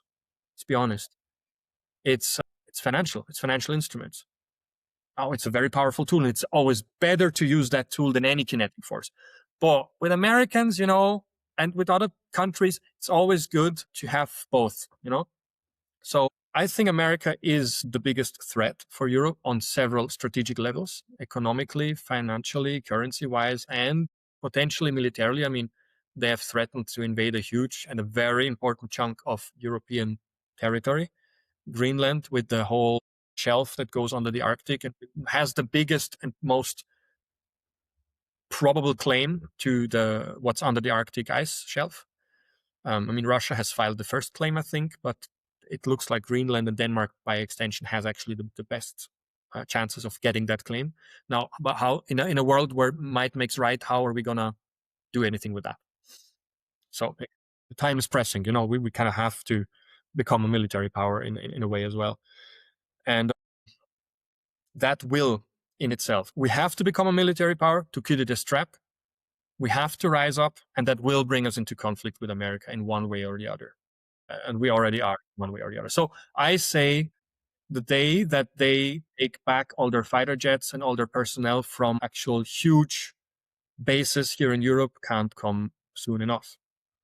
yeah, I very much agree with this analysis. I think, as you said, a lot of the power of the United States comes from the fact that they have a reserve currency of the world. So basically, they just print money, and the world buys it from them, and especially buys the American debt. So we're also sitting on a lot of debt, which we also can use as leverage against the Americans, which I think actually also happened during the Greenland time, where Europeans actually threatened to sell the American treasuries on the market, and was one of the reasons I think the Americans backed down in the Greenland matter. But For now, and I would just also brought it up say, again in Turkey. yeah, but and I would also say, I agree that I think America is already like waging an economic institutional hybrid war against Europe, in the sense that a lot of our institutions are deeply infiltrated with transatlanticist networks. From my own experience, also working in German politics, it goes very deep how the Atlantic Brücke and all these organizations that exist. And the other thing is also that I think what we see, especially with the Trump administration, they are also financing anti-EU, anti-European groups, identitarian group, but also like openly supporting parties like the AfD in Germany who want to weaken the European Union. And I'm wondering, how do we respond to that, and also how, especially also militarily, as you said, I think Europe, if we would really unite, we would be an equal power to the United States if it comes to personnel and technology. And right now we are fragmented and extremely inefficient.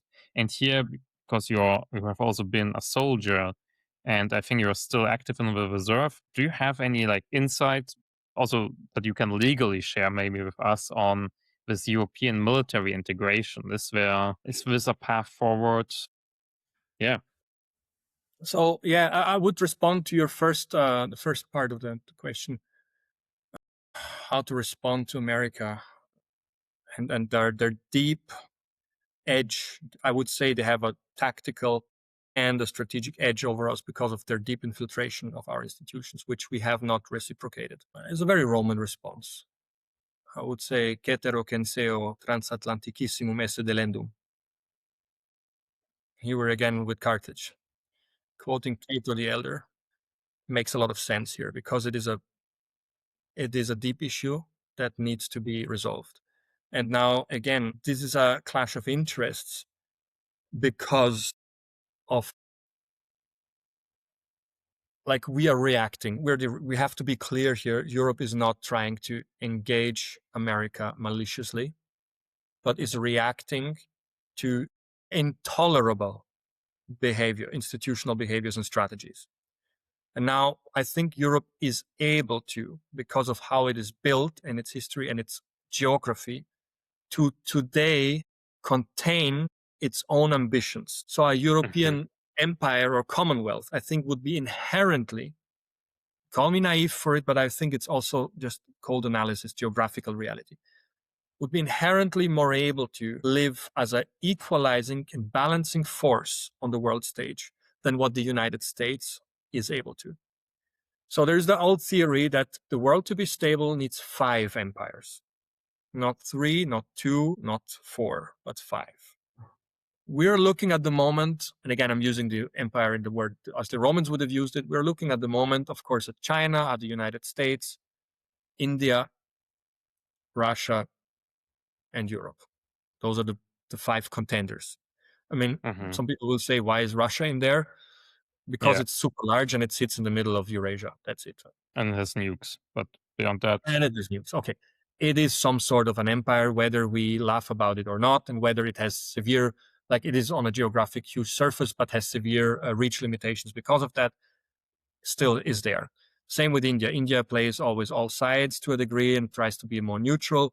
China would kind of like to do that, but is so active and so dominant that it just can't. And then the United States is just trying to defend the hill against everyone else to a degree. And Europe is like just decidedly less ambitious. And I think even if Europe consolidates, it would remain less ambitious. There is no European hunger for conquest. There is no European hunger for war. There is no European hunger for resource domination. We're happy to dominate in certain key technological eras and have the others have the thing. We're happy to have the machine which builds the machine that built the chips. We don't necessarily need to build the chips. We're happy to have the machines that build the components with which others can build cars. I mean, it's a question, of course, how long that model can live and how the future will then develop. But at the moment, that's the reality to a large degree. So how does an army architecture now look like? To come back to the second part of the question. Now, I'm in a very bad position as an Austrian officer to talk so much about that on the one hand, and in a very good position on the other hand. The bad hand is like Austria is not in NATO.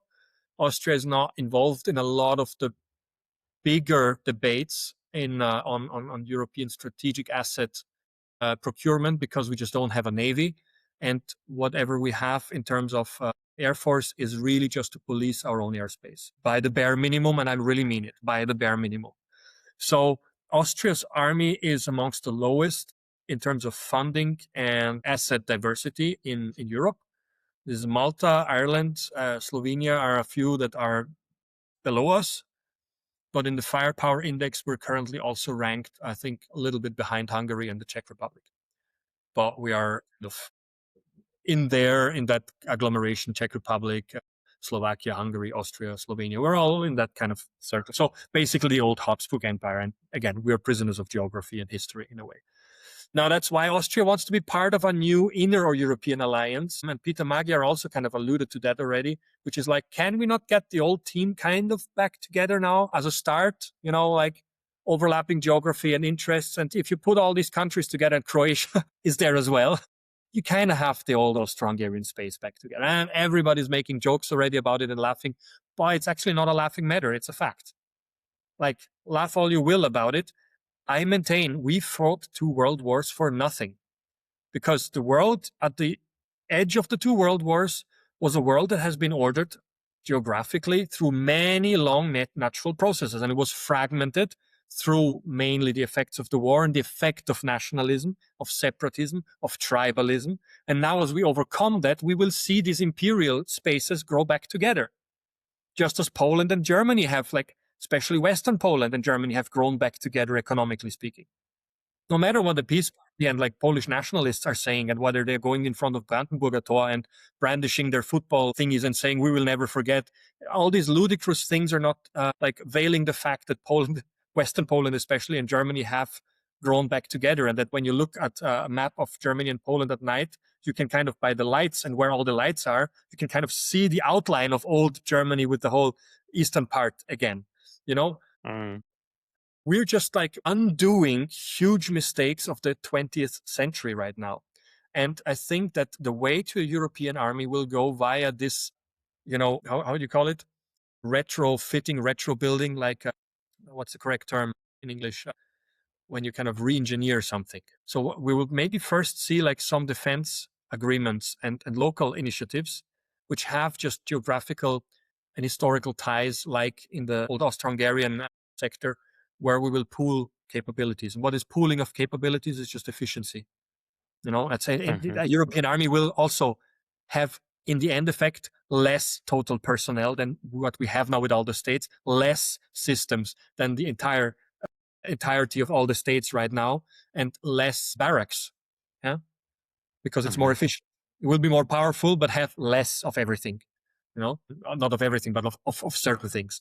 Yeah, especially like systems, as you said. I think Europe has close to 200 different systems, different tanks, fighter jets, and so on, while the Americans have something like 30, which of course makes procurement way more easier, because if you bulk order the same tank for the entire continent, it's cheaper than ordering 5 tanks or 20 different tanks. Of course. Yeah. Then is also culture. I want to speak about something that many defense commentators and people at defense conferences, etc., are never talking about. They're always talking about systems, all these buzzwords that we like to hear, the systems, the efficiency, costs, then the like geographical, where everything is, etc., maintenance, logistics routes, logistics, blah, blah, blah, blah, blah, policies, etc. Nobody ever talks about culture. My God, we have oftentimes the feeling that like every modern army is just the same as the other, and they're copying and learning from each other, etc. And I think no war like the Ukraine war ever showed us so much that that's not true. Every army is fundamentally different.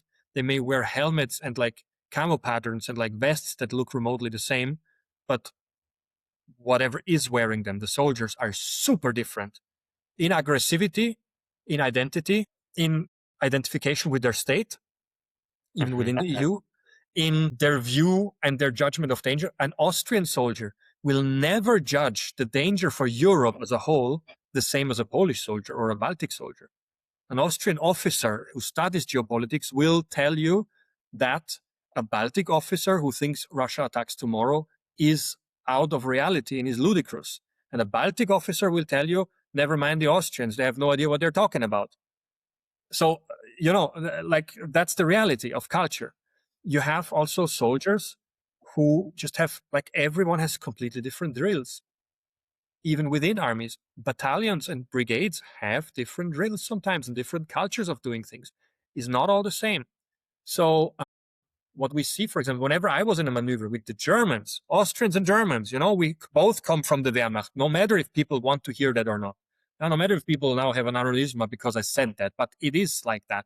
We are both Bundeswehr and Bundesheer, the heirs of the bloody Wehrmacht.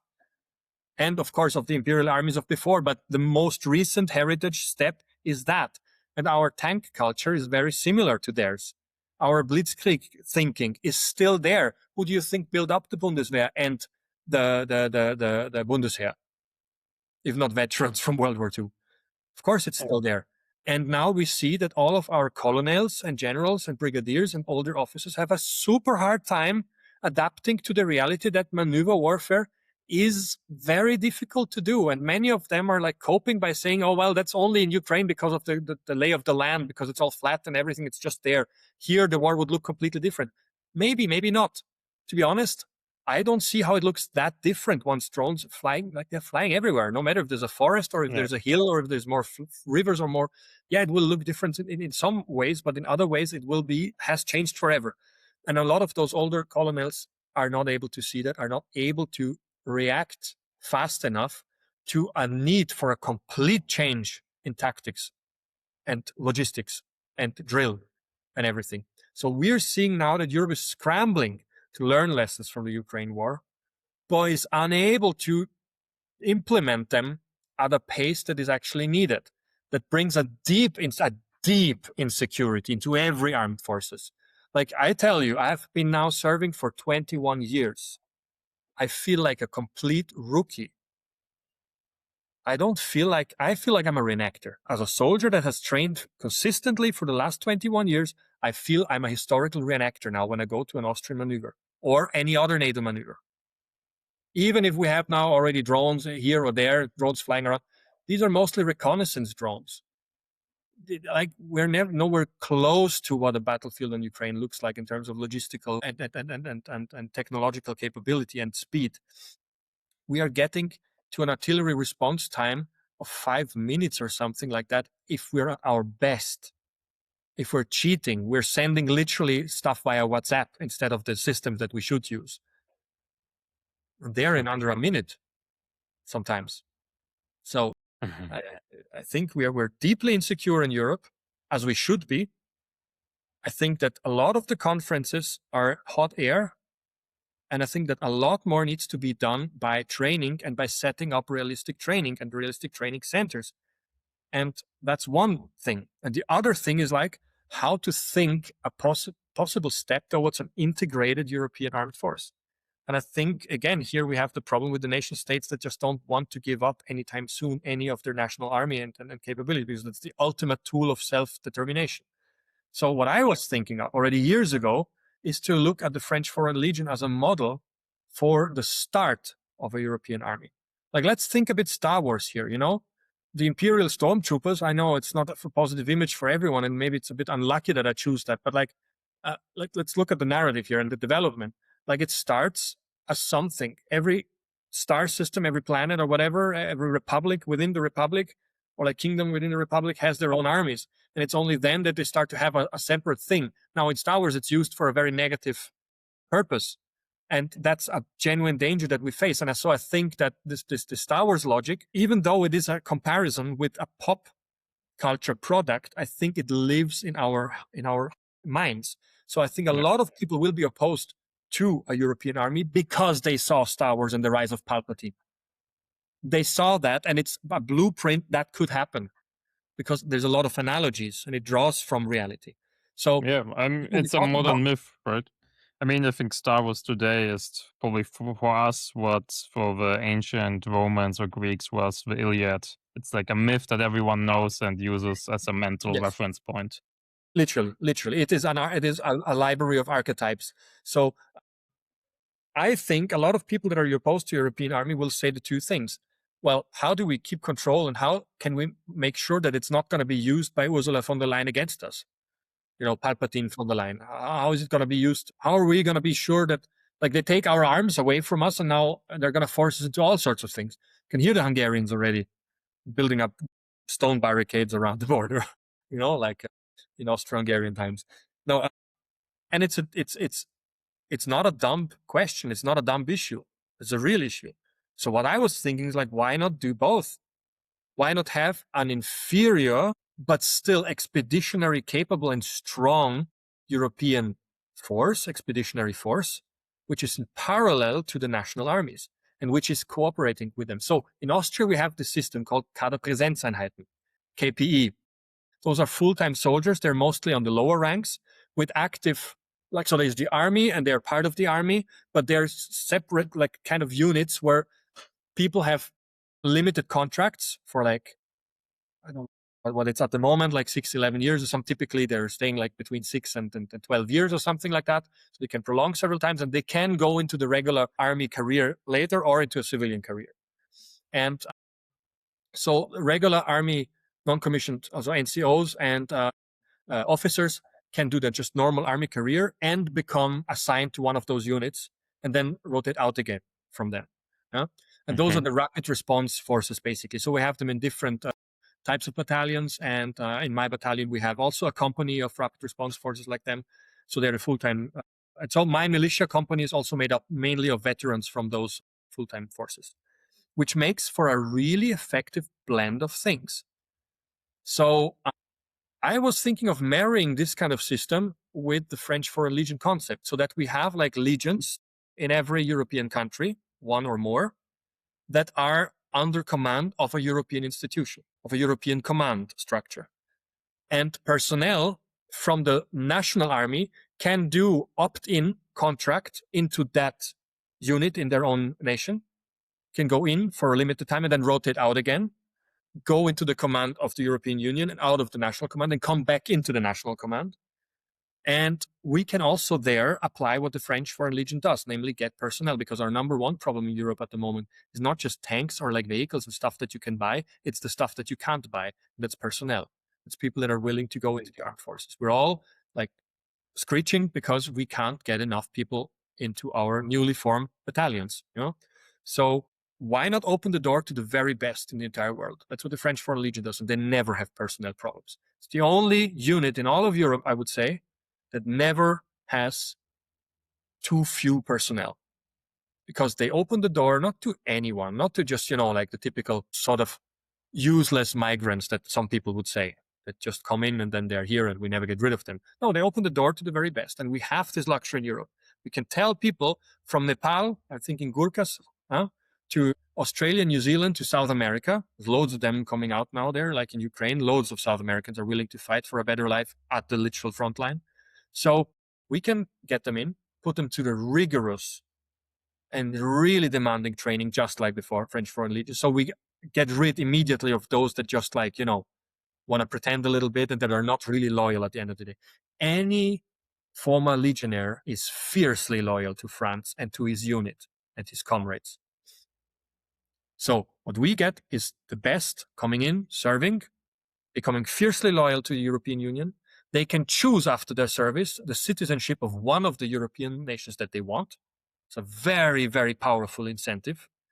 And then we have somebody who's fiercely loyal, who is psychologically fiercely stable, and who can contribute to our society, who can be a productive member of society later on, provided that he's not like completely riddled with PTSD from some deployment or whatever. We got to make sure that those people are adequately treated, of course, as well. It's another thing.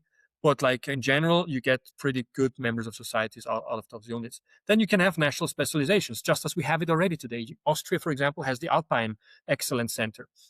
And then I think an excellent center for PSYOPs as well. It's also in Austria. Lots of Ukrainian officers before the breakout of the war were actually trained in PSYOPs here in Austria. So we have national competency centers. Tanks, for example, in Germany. I don't know, marine operations in Spain or wherever not. Or in Italy, they have an aircraft carrier, so that's probably better there. Or, whatever. We can look at the details of this architecture somewhere else, but that would be a thing. You have the national armies, you guard them. National armies guard also like strategic national assets such as navies and air force, but you get the infantry and the land component, the integrated land component, and also a secret service. Very important. Europe on the European level needs something comparable to the CIA and the NSA. We can't without that. I agree. So those are things that we can, I think, is one step. You don't take from the people immediately their national armies. You don't give them the feeling that they are like defenseless against some Brussels coup or something.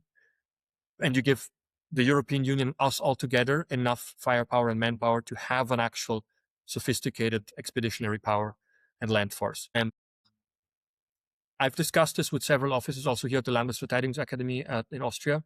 And funny enough, I've discussed this at the outbreak of the war in Ukraine. And the response I got still at the time was, people are not ready for that. Yes, this would be a great concept. Yes, this is merits to be looked into, but nobody's ready for that. And now, 4 years later, I think it has changed, and I think people are Yeah. ready. Yeah, there's, I think in general, the public discussion debate, there's a massive change, especially the last 2 years, for the acceptance of like unified European force. Even like looking at Germany, we have like debates now about German nuclear or European nuclear weapons program, which would have been, if you had spoken about that like 5 years ago, everyone would thought you are nuts. But now we have like the German chancellor at the Munich Security Conference a few months ago, openly thinking about the possibility. So I Yeah. think there's a lot of change in that direction. What I'm wondering also, because you said like we see now in Ukraine how much of our old established tactics don't work any longer, probably in drone warfare.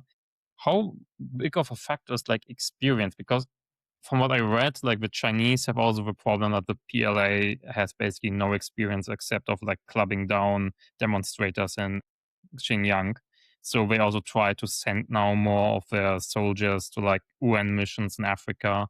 The French foreign also is used a lot in like African, I think. Should Europe also try to use its like military more in foreign conflicts, be it Peace Corps or others, to just get more experience to like catch up with that? Because I think that's like the edge we are lacking compared to the Americans, who are like constantly somewhere at war. Their troops are very like tested in reality, right? Yeah. So here's my hot take on this. I think yes, but where? Very importantly. We should not obviously get involved in any proxy wars or start any proxy wars ourselves. We need to renegotiate. I don't want to speak in terms of like gaining the hearts or this cheap rhetoric. I want to speak real world here. I want to speak that we renegotiate our relationship with Africa and Mhm. with the so-called third world or the global south. We need to renegotiate it. And here again, the Roman matrix is, I think, an excellent tool from where to start off, because we're not coming as the heirs, mentally speaking, in our mental world of British and French colonialists. We need to leave this whole colonial era really past. We talked about it. We've said, okay, where reparations are due or whatever, or where some concessions in narrative are due. We've flagellated ourselves sufficiently about it. And now I think we get more respect actually from the global south if we stop with that. Two more things on respect I want to come to just later on. So I think we need to renegotiate our relationship with the global south. Not in the way, oh, we're so sorry, guys. No, that doesn't yield the results that we think it will yield. I think we can go and say, yeah, that happened. And now you're going to cry for the rest of eternity about it, or are we going to work on something productive today? We're stopping to flagellate ourselves about this. Yes, we were dominant and we dominated you at that time. And now we're trying to learn together how to make something together, which is positive. I think that's that's a stance that's much more healthy and actually much more respectable also. You're not trying to falsely, in many cases, fake regret and humility while still taking all the bloody resources the back door, thinking France here. Yeah. So, and I also think we shouldn't go in these places as France, French troops or German troops or this or that. It should go as European troops with a common uniform, with a common symbology, and with a new start and a new culture. And it should decidedly go into the Roman matrix. Not in the cliched way or in the fake way or the cringy way like the fascists did in Italy. Absolutely not. We don't need eagle standards and togas, etc. We need the mindset.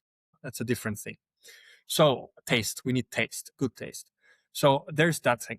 Then the other thing is about respect in our armies ourselves. So a thing that we can notice, European armies, a lot of European armies struggle with respect of their population, notably Germany and Austria, because of course the world wars and our their inglorious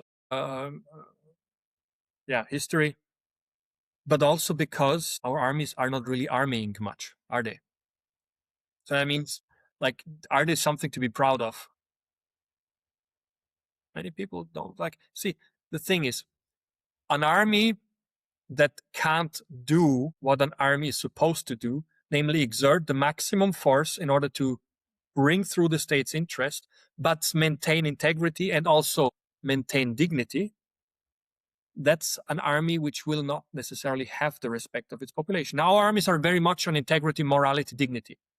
And we see that this is not enough to have the respect of the population. Like the Austrian army is perceived as weak, as incompetent, which it is not, and it is weak by design.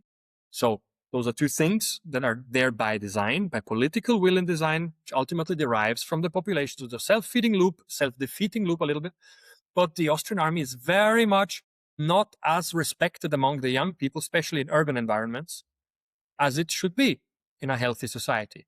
That's not just because of the world wars. It is because it is weak.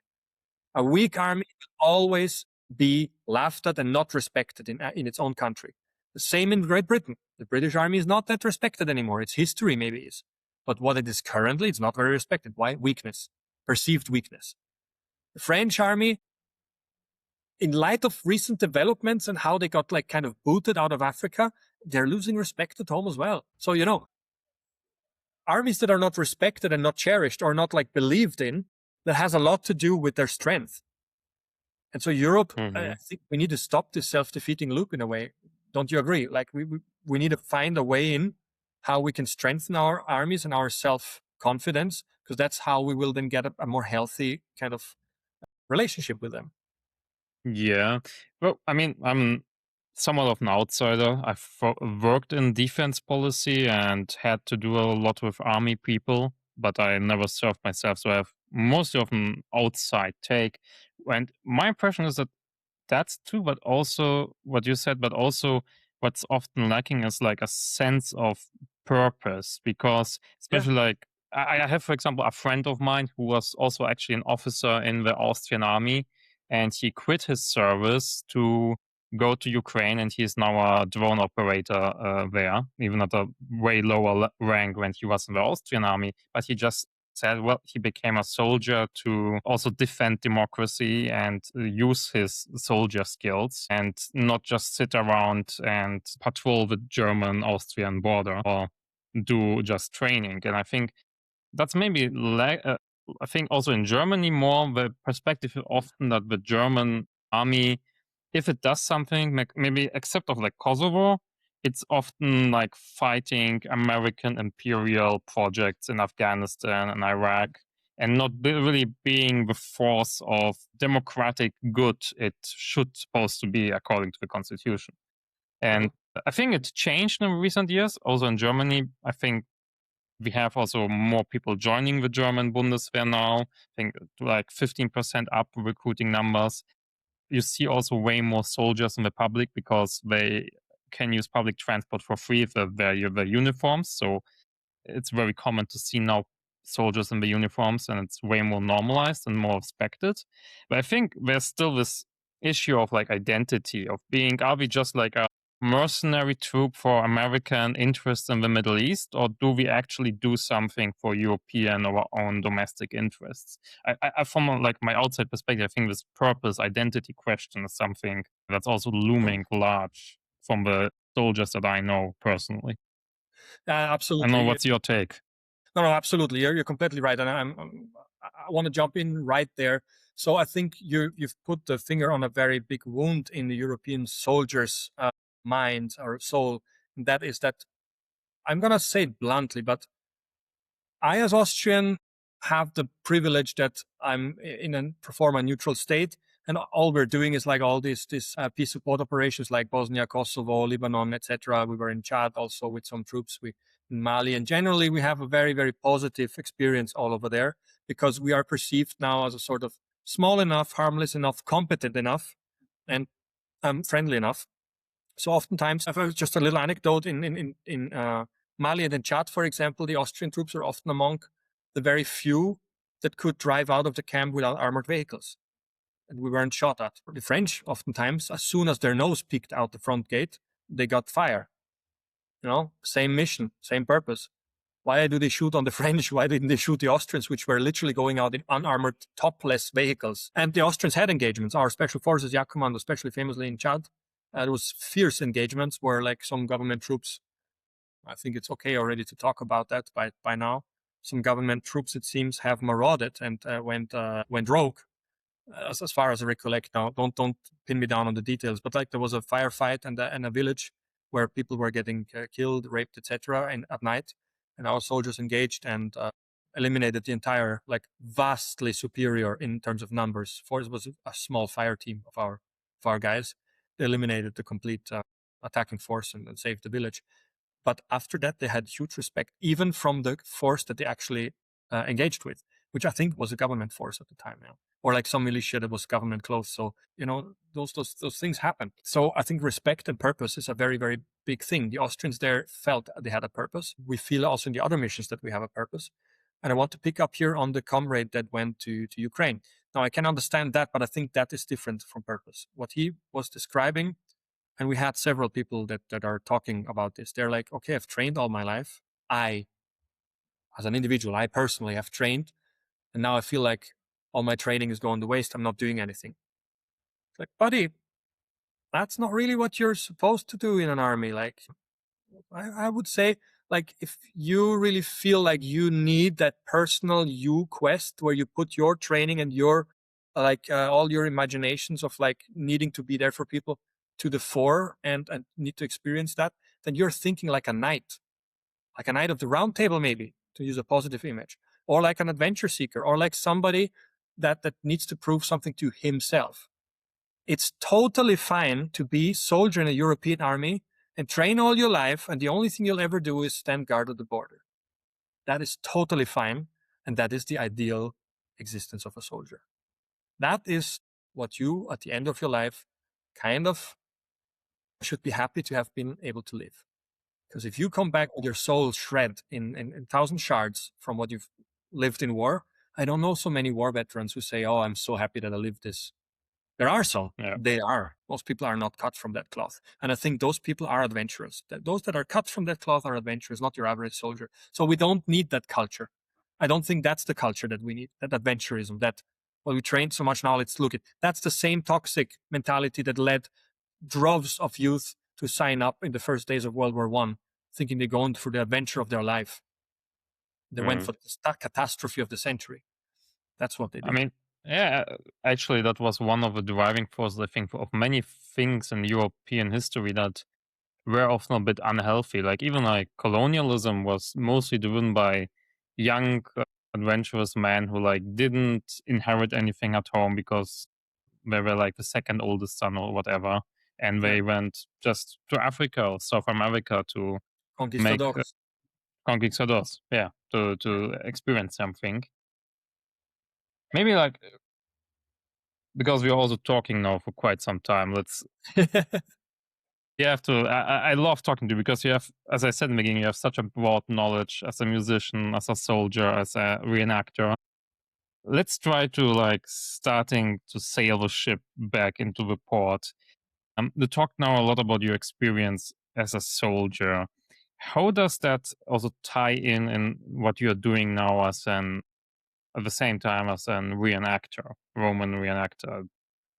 Is there some Roman heritage also in the military life? Is it transferable to your historic living projects? Mm-hmm. Yeah, so definitely. So first of all, there is the living Roman tradition, which is still alive in the Roman Freudian lapsus, which is still alive in the modern military. So a lot of military structures are still based on Roman standardizations. I mean, in a lot of armies today, in especially Western armies, we still have a squad that's like 8 people. It's the contubernium, like in the Roman army. Still have a lot of numbers, still a lot of like railway normed measurements, etc. A lot of it is based on normative Roman army practice. A lot of military culture is also based on, whether knowingly or unknowingly, on a Roman precedent or a Roman sort of ancestor of the tradition. Actually, when we change rings when we marry, that's also a Roman tradition. Nobody knows it, but it's still what the Romans introduced, that changing of the rings. also in pre-Christian polytheistic weddings. So there's a lot of the things also in the army that comes from that. A lot of our mentality in Western armies still stems from that. Like not only from the actual Roman army, but also from centuries of how people imagined the ideal Romans, how they idealized the Romans and Roman army culture. So a lot of that comes from that as well. The typical cliche of the stern NCO drill sergeant, like competent, stern, and like well clean shaven. And that's the centurio, the ideal picture of the centurio. We still have it. It's there, whether we're aware or not. So for me, that ties in, of course, because I'm aware of those traditions. I study them. So I'm very consciously living those traditions today. That's why I say I can be a Roman without a Roman passport and living in the 21st century. I can. But then there's the other thing. I also, my reenactment and my thing with the Romans, it ties in also with the quest for identity. It ties in with the quest for purpose and identity in a European army of today. So I'm saying to Austrian soldiers, look, I know it's a bit frustrating and not very epic to just say, well, our tradition goes to like the 50s when the Bay Gendarmerie in Austria became the Bundesheer finally, and we're again allowed to have an army, which before that was like the B Gendarmerie, called Gendarmerie, but literally the ancestor of the Bundesheer after the Wehrmacht. And it's kind of like there's all these epic feats of soldiery, which also existed next to the war crimes. We often are held to kind of let that to the side, but I'm unapologetic when it comes to that. There was a lot of very inspiring feats of soldiery and bravery on all sides in World War II. Also, Austrian soldiers fighting for the wrong side. There was absolute heroes there performing heroically. So we're not allowed to reference that. And so the only traditions that we are legally kind of allowed to sort of cherish are the very mundane, very unspectacular, very bida, as you say. What's bida in English? Very well, Biedermeier, like very.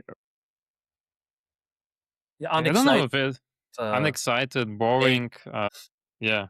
So we're really connected to a very unexciting and mundane tradition in the Austrian army, and only it's under the hand that you reference a little bit the Imperial Austro-Hungarian army, which is also so in terms of glory levels, and oftentimes that just plays badly with the psychology of soldiers, which with their identity, their psychology, and it's like, yeah, okay, we're just from the Bundesheer, we're just Austrian army, and I'm like, well, but ultimately you're also a heir of the Roman legions which were here. You're still here on your barracks on the Danube and throughout the land, on the same land as the soldiers way before that. And even we can go back as far as the Urnfield culture, or any other soldier that lived on these lands. Like you have a lot of glorious history which can connect. And in terms of what we want to become in Europe today, it makes a lot of sense to kind of dial back to the Roman layer and connect with that a little bit and help a little bit with the aestheticization and the purpose finding of today's soldier life, you know? So I'm doing that also. I'm showing the people like, look, theoretically, a guy dressed like this with the Roman equipment from 2000 years ago, what, 1500 years ago in this case, is also one of your military ancestors. And that's quite an epic story to tell you.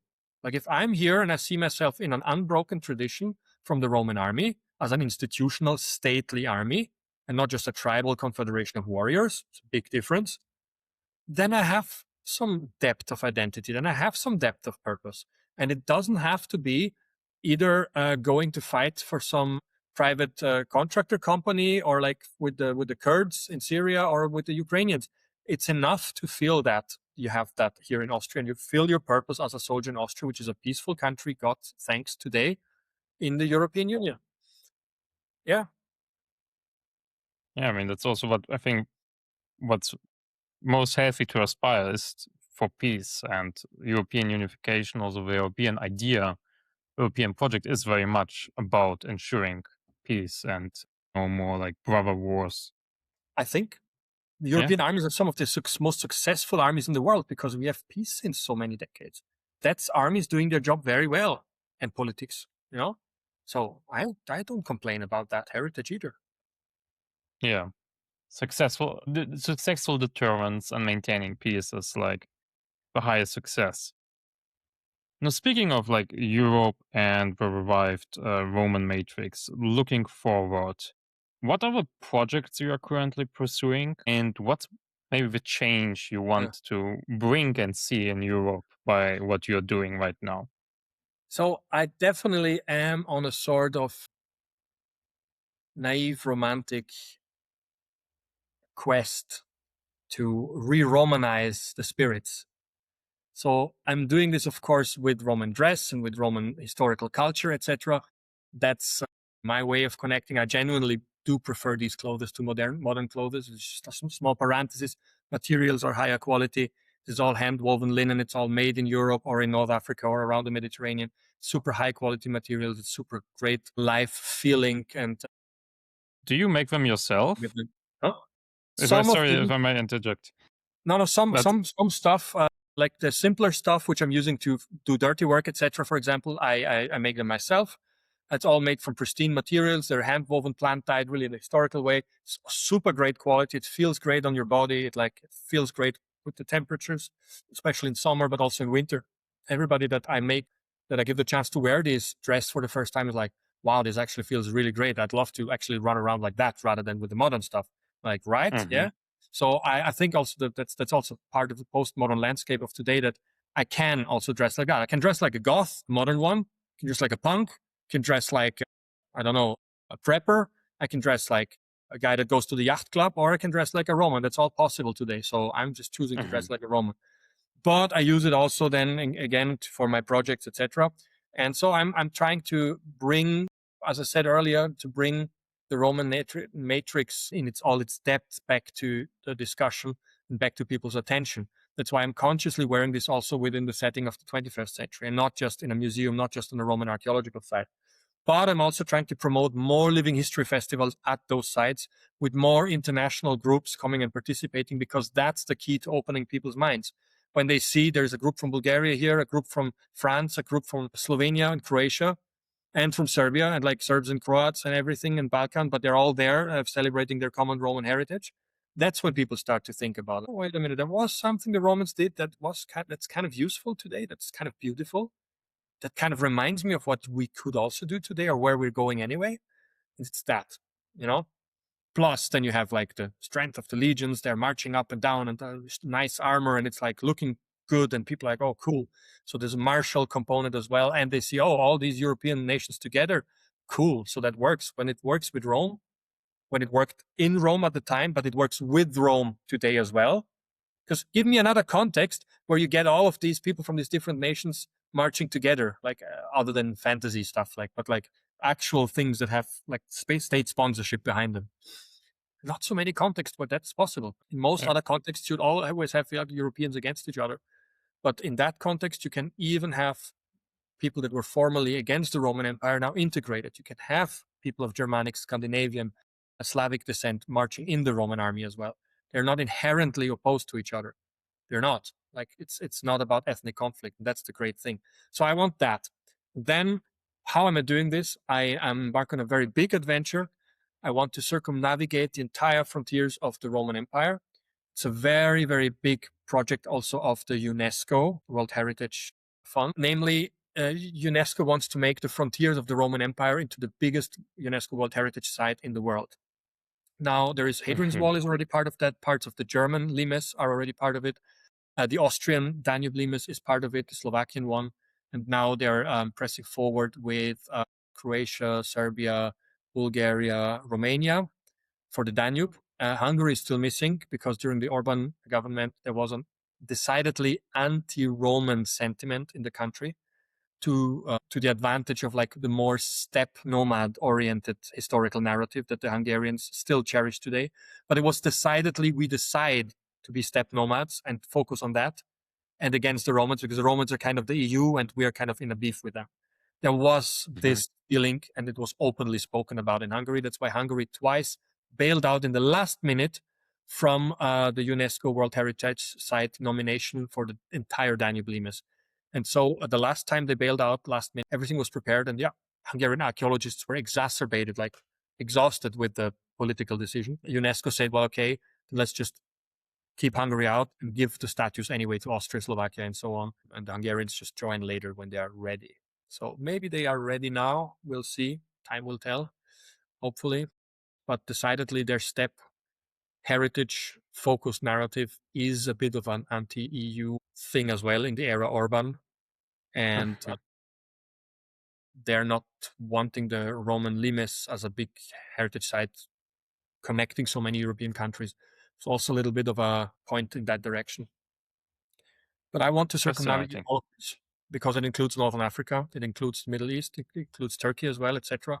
And I want to show that beyond the coming together of Europe, we need also the coming together of all of these other regions, because the largest part of the migration crisis in Europe comes either from or via these parts, and the solution to it can only be there. Hmm. Yeah? With them. And they integrate the solution, my opinion, and that's a very big point, and I think a lot of people on the right will hate me for that. And I think they should not hate me for that, because it's not against their interest. It's actually in their interest as well. But I think that anybody that toys with the imagination of remigration on a large scale is completely delusional. That won't happen. Not because some sinister cabal of politicians doesn't want that to happen. That's bullshit.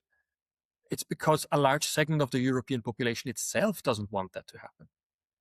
Like, if they want to come to power in governments, and we're talking AFD people here, especially the young radicalized ones, we're talking some FPÖ people as well, we're talking these kind of segments, they're completely delusional. They imagine, maybe in their naivety and their uneducatedness, that it will boil down to a sort of ethnic conflict of migrants versus clean-cut Europeans, and that we will win because we're more. It's like, no, that's not what it will be in the worst case scenario. In the case that it really comes to a solid conflict in the streets or whatever, it will be Europeans against Europeans, mostly. Because there's sufficient people that won't allow this sort of complete escalation. So, yes, I'm absolutely in favor of getting rid, in terms of deporting criminal, psychologically unstable, and unproductive elements from that have a migration status. Am I in favor of taking away citizenships? No, because that's a Pandora's box that you don't want to open, of course.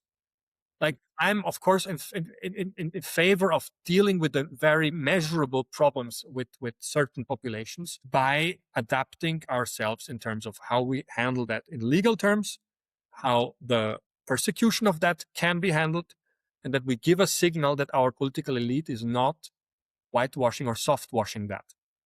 So we need to manhandle this in a way, yes. But we can't toy with such idiocies like remigration and stuff like that. It's just not realistic at all on any level. And it will only, bad things will come from it. Nothing good comes from that. So what we need to do is bring those people on our side, so to speak, or on a level where we can coexist, and more than coexist, not just cohabitate, but like work together and syncretize. That's what we got to do. And for that, we need to open them also a door, a cultural door, a historical door, an identity door that enables them to do that. And for that, we don't need to just do it with the migrants here, but with their countries of origins. We got to tell Algeria, Morocco, Tunisia, etc. Look, guys, we have a kind of common destiny there and common place in history. And we can have that again. And wasn't that actually better for all of us when we did that? When the Mediterranean wasn't like a hard border, but like a railway, when we had like you guys all like part of the good times in Europe, when you're not like excluded in front of the doors, when we like extend the city walls with you inside of it to a degree, with like economic opportunities flourishing in those countries, and a strong army at their borders making sure that we still have our real geographical, geopolitical border in the Sahel and Sahara zone. They're all profiting from that. And for that, we need them to make a few steps towards us. Yes, we can't turn a blind eye to political Islam. It's not possible. That's non-negotiable. But we can open doors to those willing to step through. And that's Hmm. not by doing like Hitler Jugend memorial haircuts and going out on the streets with the identitarians and like being super cringy, super edgy, but like having no real vision that is in any way realistic, and having this völkisch or like this ethnocentrist vision. It won't bring any good times to the Euro-Mediterranean space, which belongs together whether they want to or not.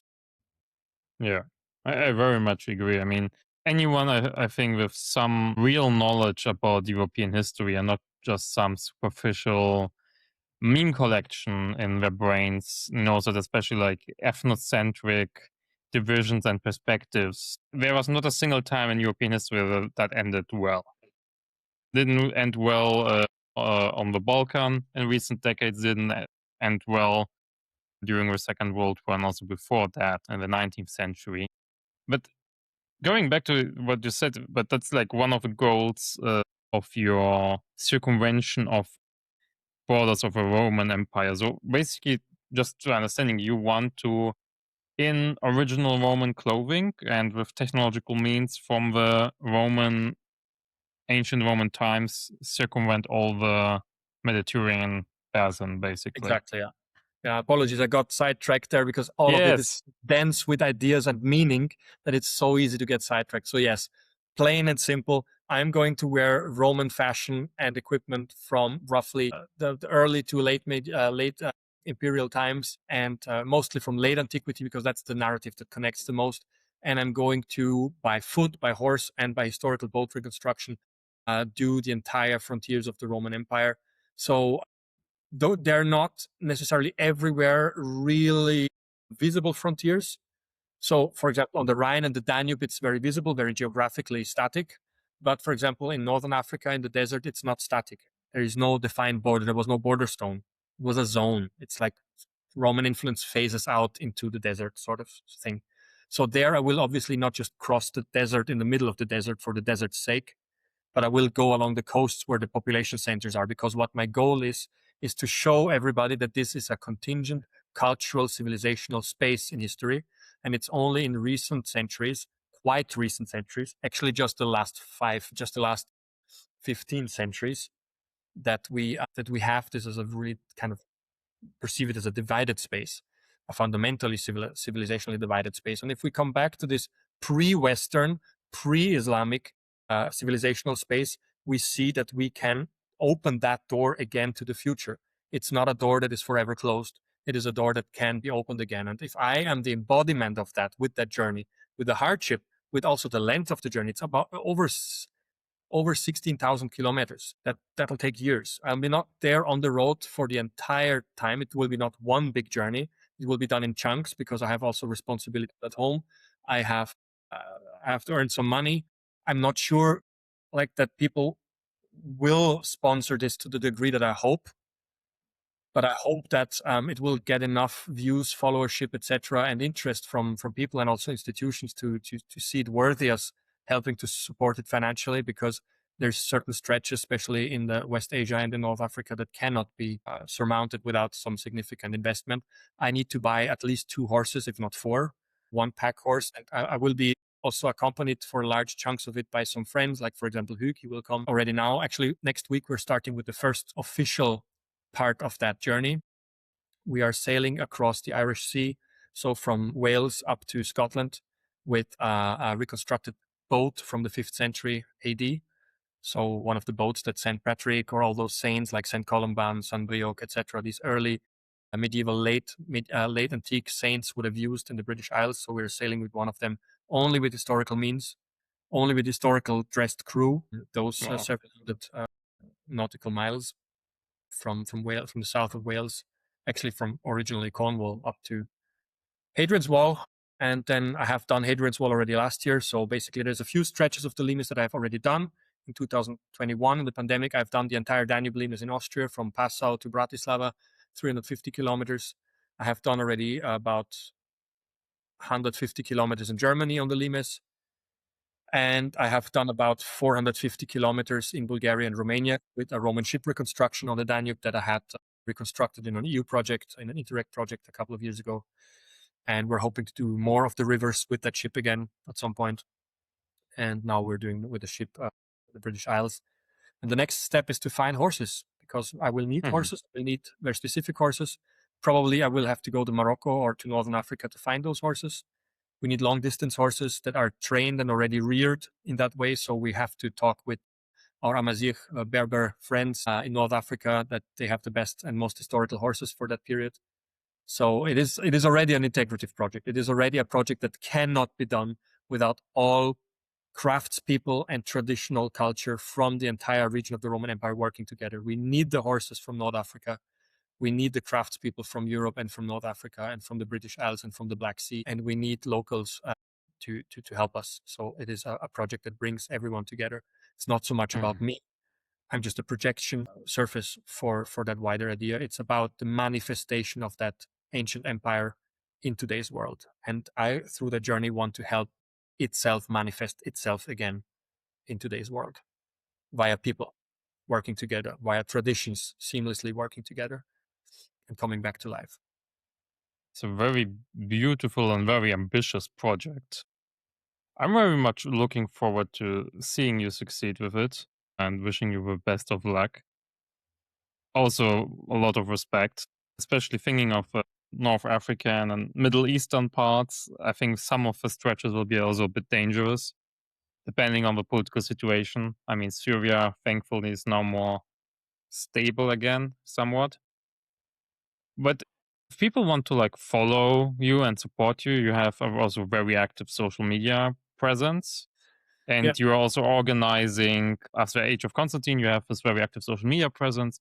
And you are also organizing events like the Cantunum Festival, Well, Canuntum. Carnutum, I'm not organizing it any longer. I was organizing the Festival of Late Antiquity there. We had like participants from over 21 Hmm. countries, 3 continents.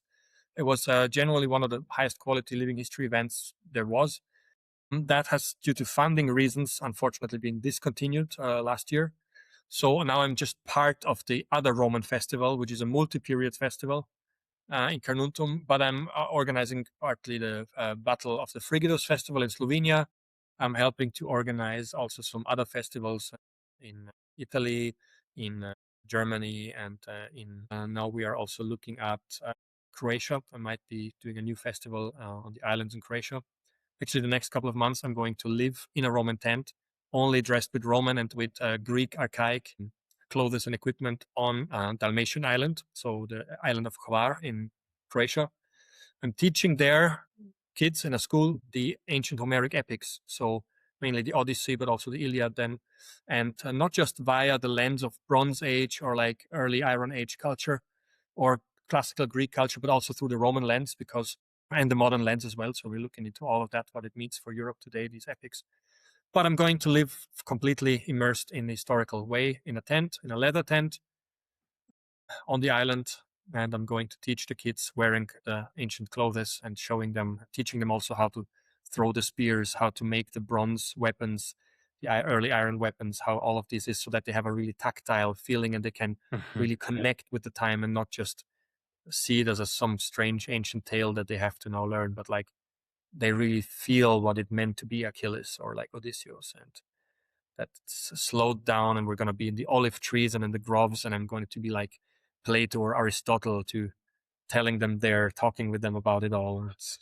And that's going to be a phase of preparation also for myself for this epic journey, because I'm going to do a lot of walking there on the island in the Mediterranean landscape in ancient clothes, going to train a lot. I'm so busy usually around here that my training regime is not as intense as I would like to be.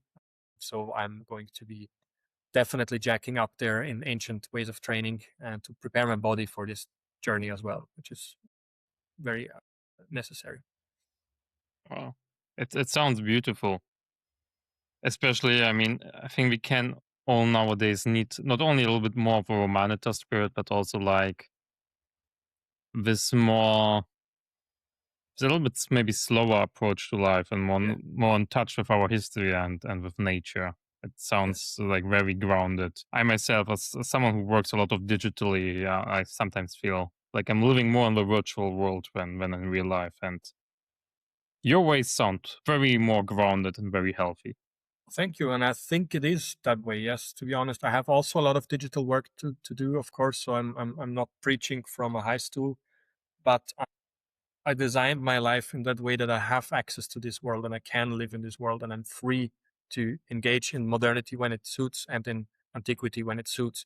And I think there's a whole new debate to be had, which we can't have now anymore, but like it's a whole new, also philosophical debate about the impact of AI, about automation, I would say, because I'm tired of the word AI, where it's not really AI we're talking about, but like of automation and robotization, automation processes like that.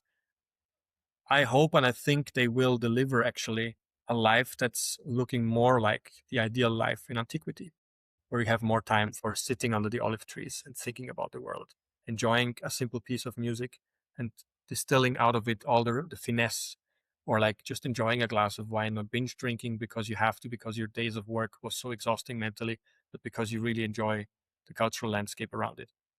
And my big hope is that whether automatization will bring a relief of timely availability, or whether it will do the opposite, namely make us even more hectic and frantic and productive, pseudo-productive, that it will instill in people such a high craving and longing for a slowdown and for the reality, the analog world, that we will see a cultural shift come by it in any case. So that was my Mm. big hope. And most of the parents of the kids I'm teaching, mostly very wealthy parents, I would say. It's an international school. It's not a school full of locals. So it's mostly people that can afford to go to this island and have their kids schooled there. And a lot of them are very much in the tech world. And they're adamant about the fact that they want their kids to grow up with sufficient offline time, non-digital time. They said, we limit consciously digital and screen time for our kids, and we really want that to be reflected in the teaching. So the school said, well, look at our magic hat here. Whoops, there's Géza. He's literally bringing your kids back to antiquity. Yeah, it's beautiful. I think that's a very beautiful vision, I think, also to end our Yes. podcast on, but also I think something that optimistic, where I'm actually quite optimistic that we are increasingly heading there, because I have the impression that more and more people waking up to this realization that we have to like reconnect a little bit more and also plug out from the digital. And there's a small renaissance coming, and like every time we had some renaissance revival of some kind cultural in Europe, it almost always meant a revival also of Romanitas. And yeah, Yes. I'm very much looking forward to it. Géza, it was a great pleasure talking to you, man. I think that's the longest episode I recorded. Oh my God. I Almost. feel a little bit ashamed now. No, that's great, because that meant we had a lot of fun, and you're also just a great narrator. I will trim it a little bit so it won't be 3 hours, only 2.5 at the end, Of course. Yeah. with all the M's and so on cut out. But it was really great discussion, and I'm looking forward to a time when we repeat it maybe one day. Well, Uh, hopefully you can come visit on the island of Hvar and we can have this discussion under some olive trees. I will have to check my calendar after the call. I'm actually intrigued by that. Thank you very much. Split is an international airport and it's just an hour's boat ride away. I will look into it after the call, into the details and the logistics. But I think you convinced me. And I would also put in the below on of this podcast all the links to your socials and your fundraising page if someone wants to support or check out your projects, Oh, many and thanks. also Yes. your You're really very helpful. active social media page. Of course. Thanks for joining me, and yeah, thank you very much. Thank you so much for having me, and valete to everyone that was looking. Valete.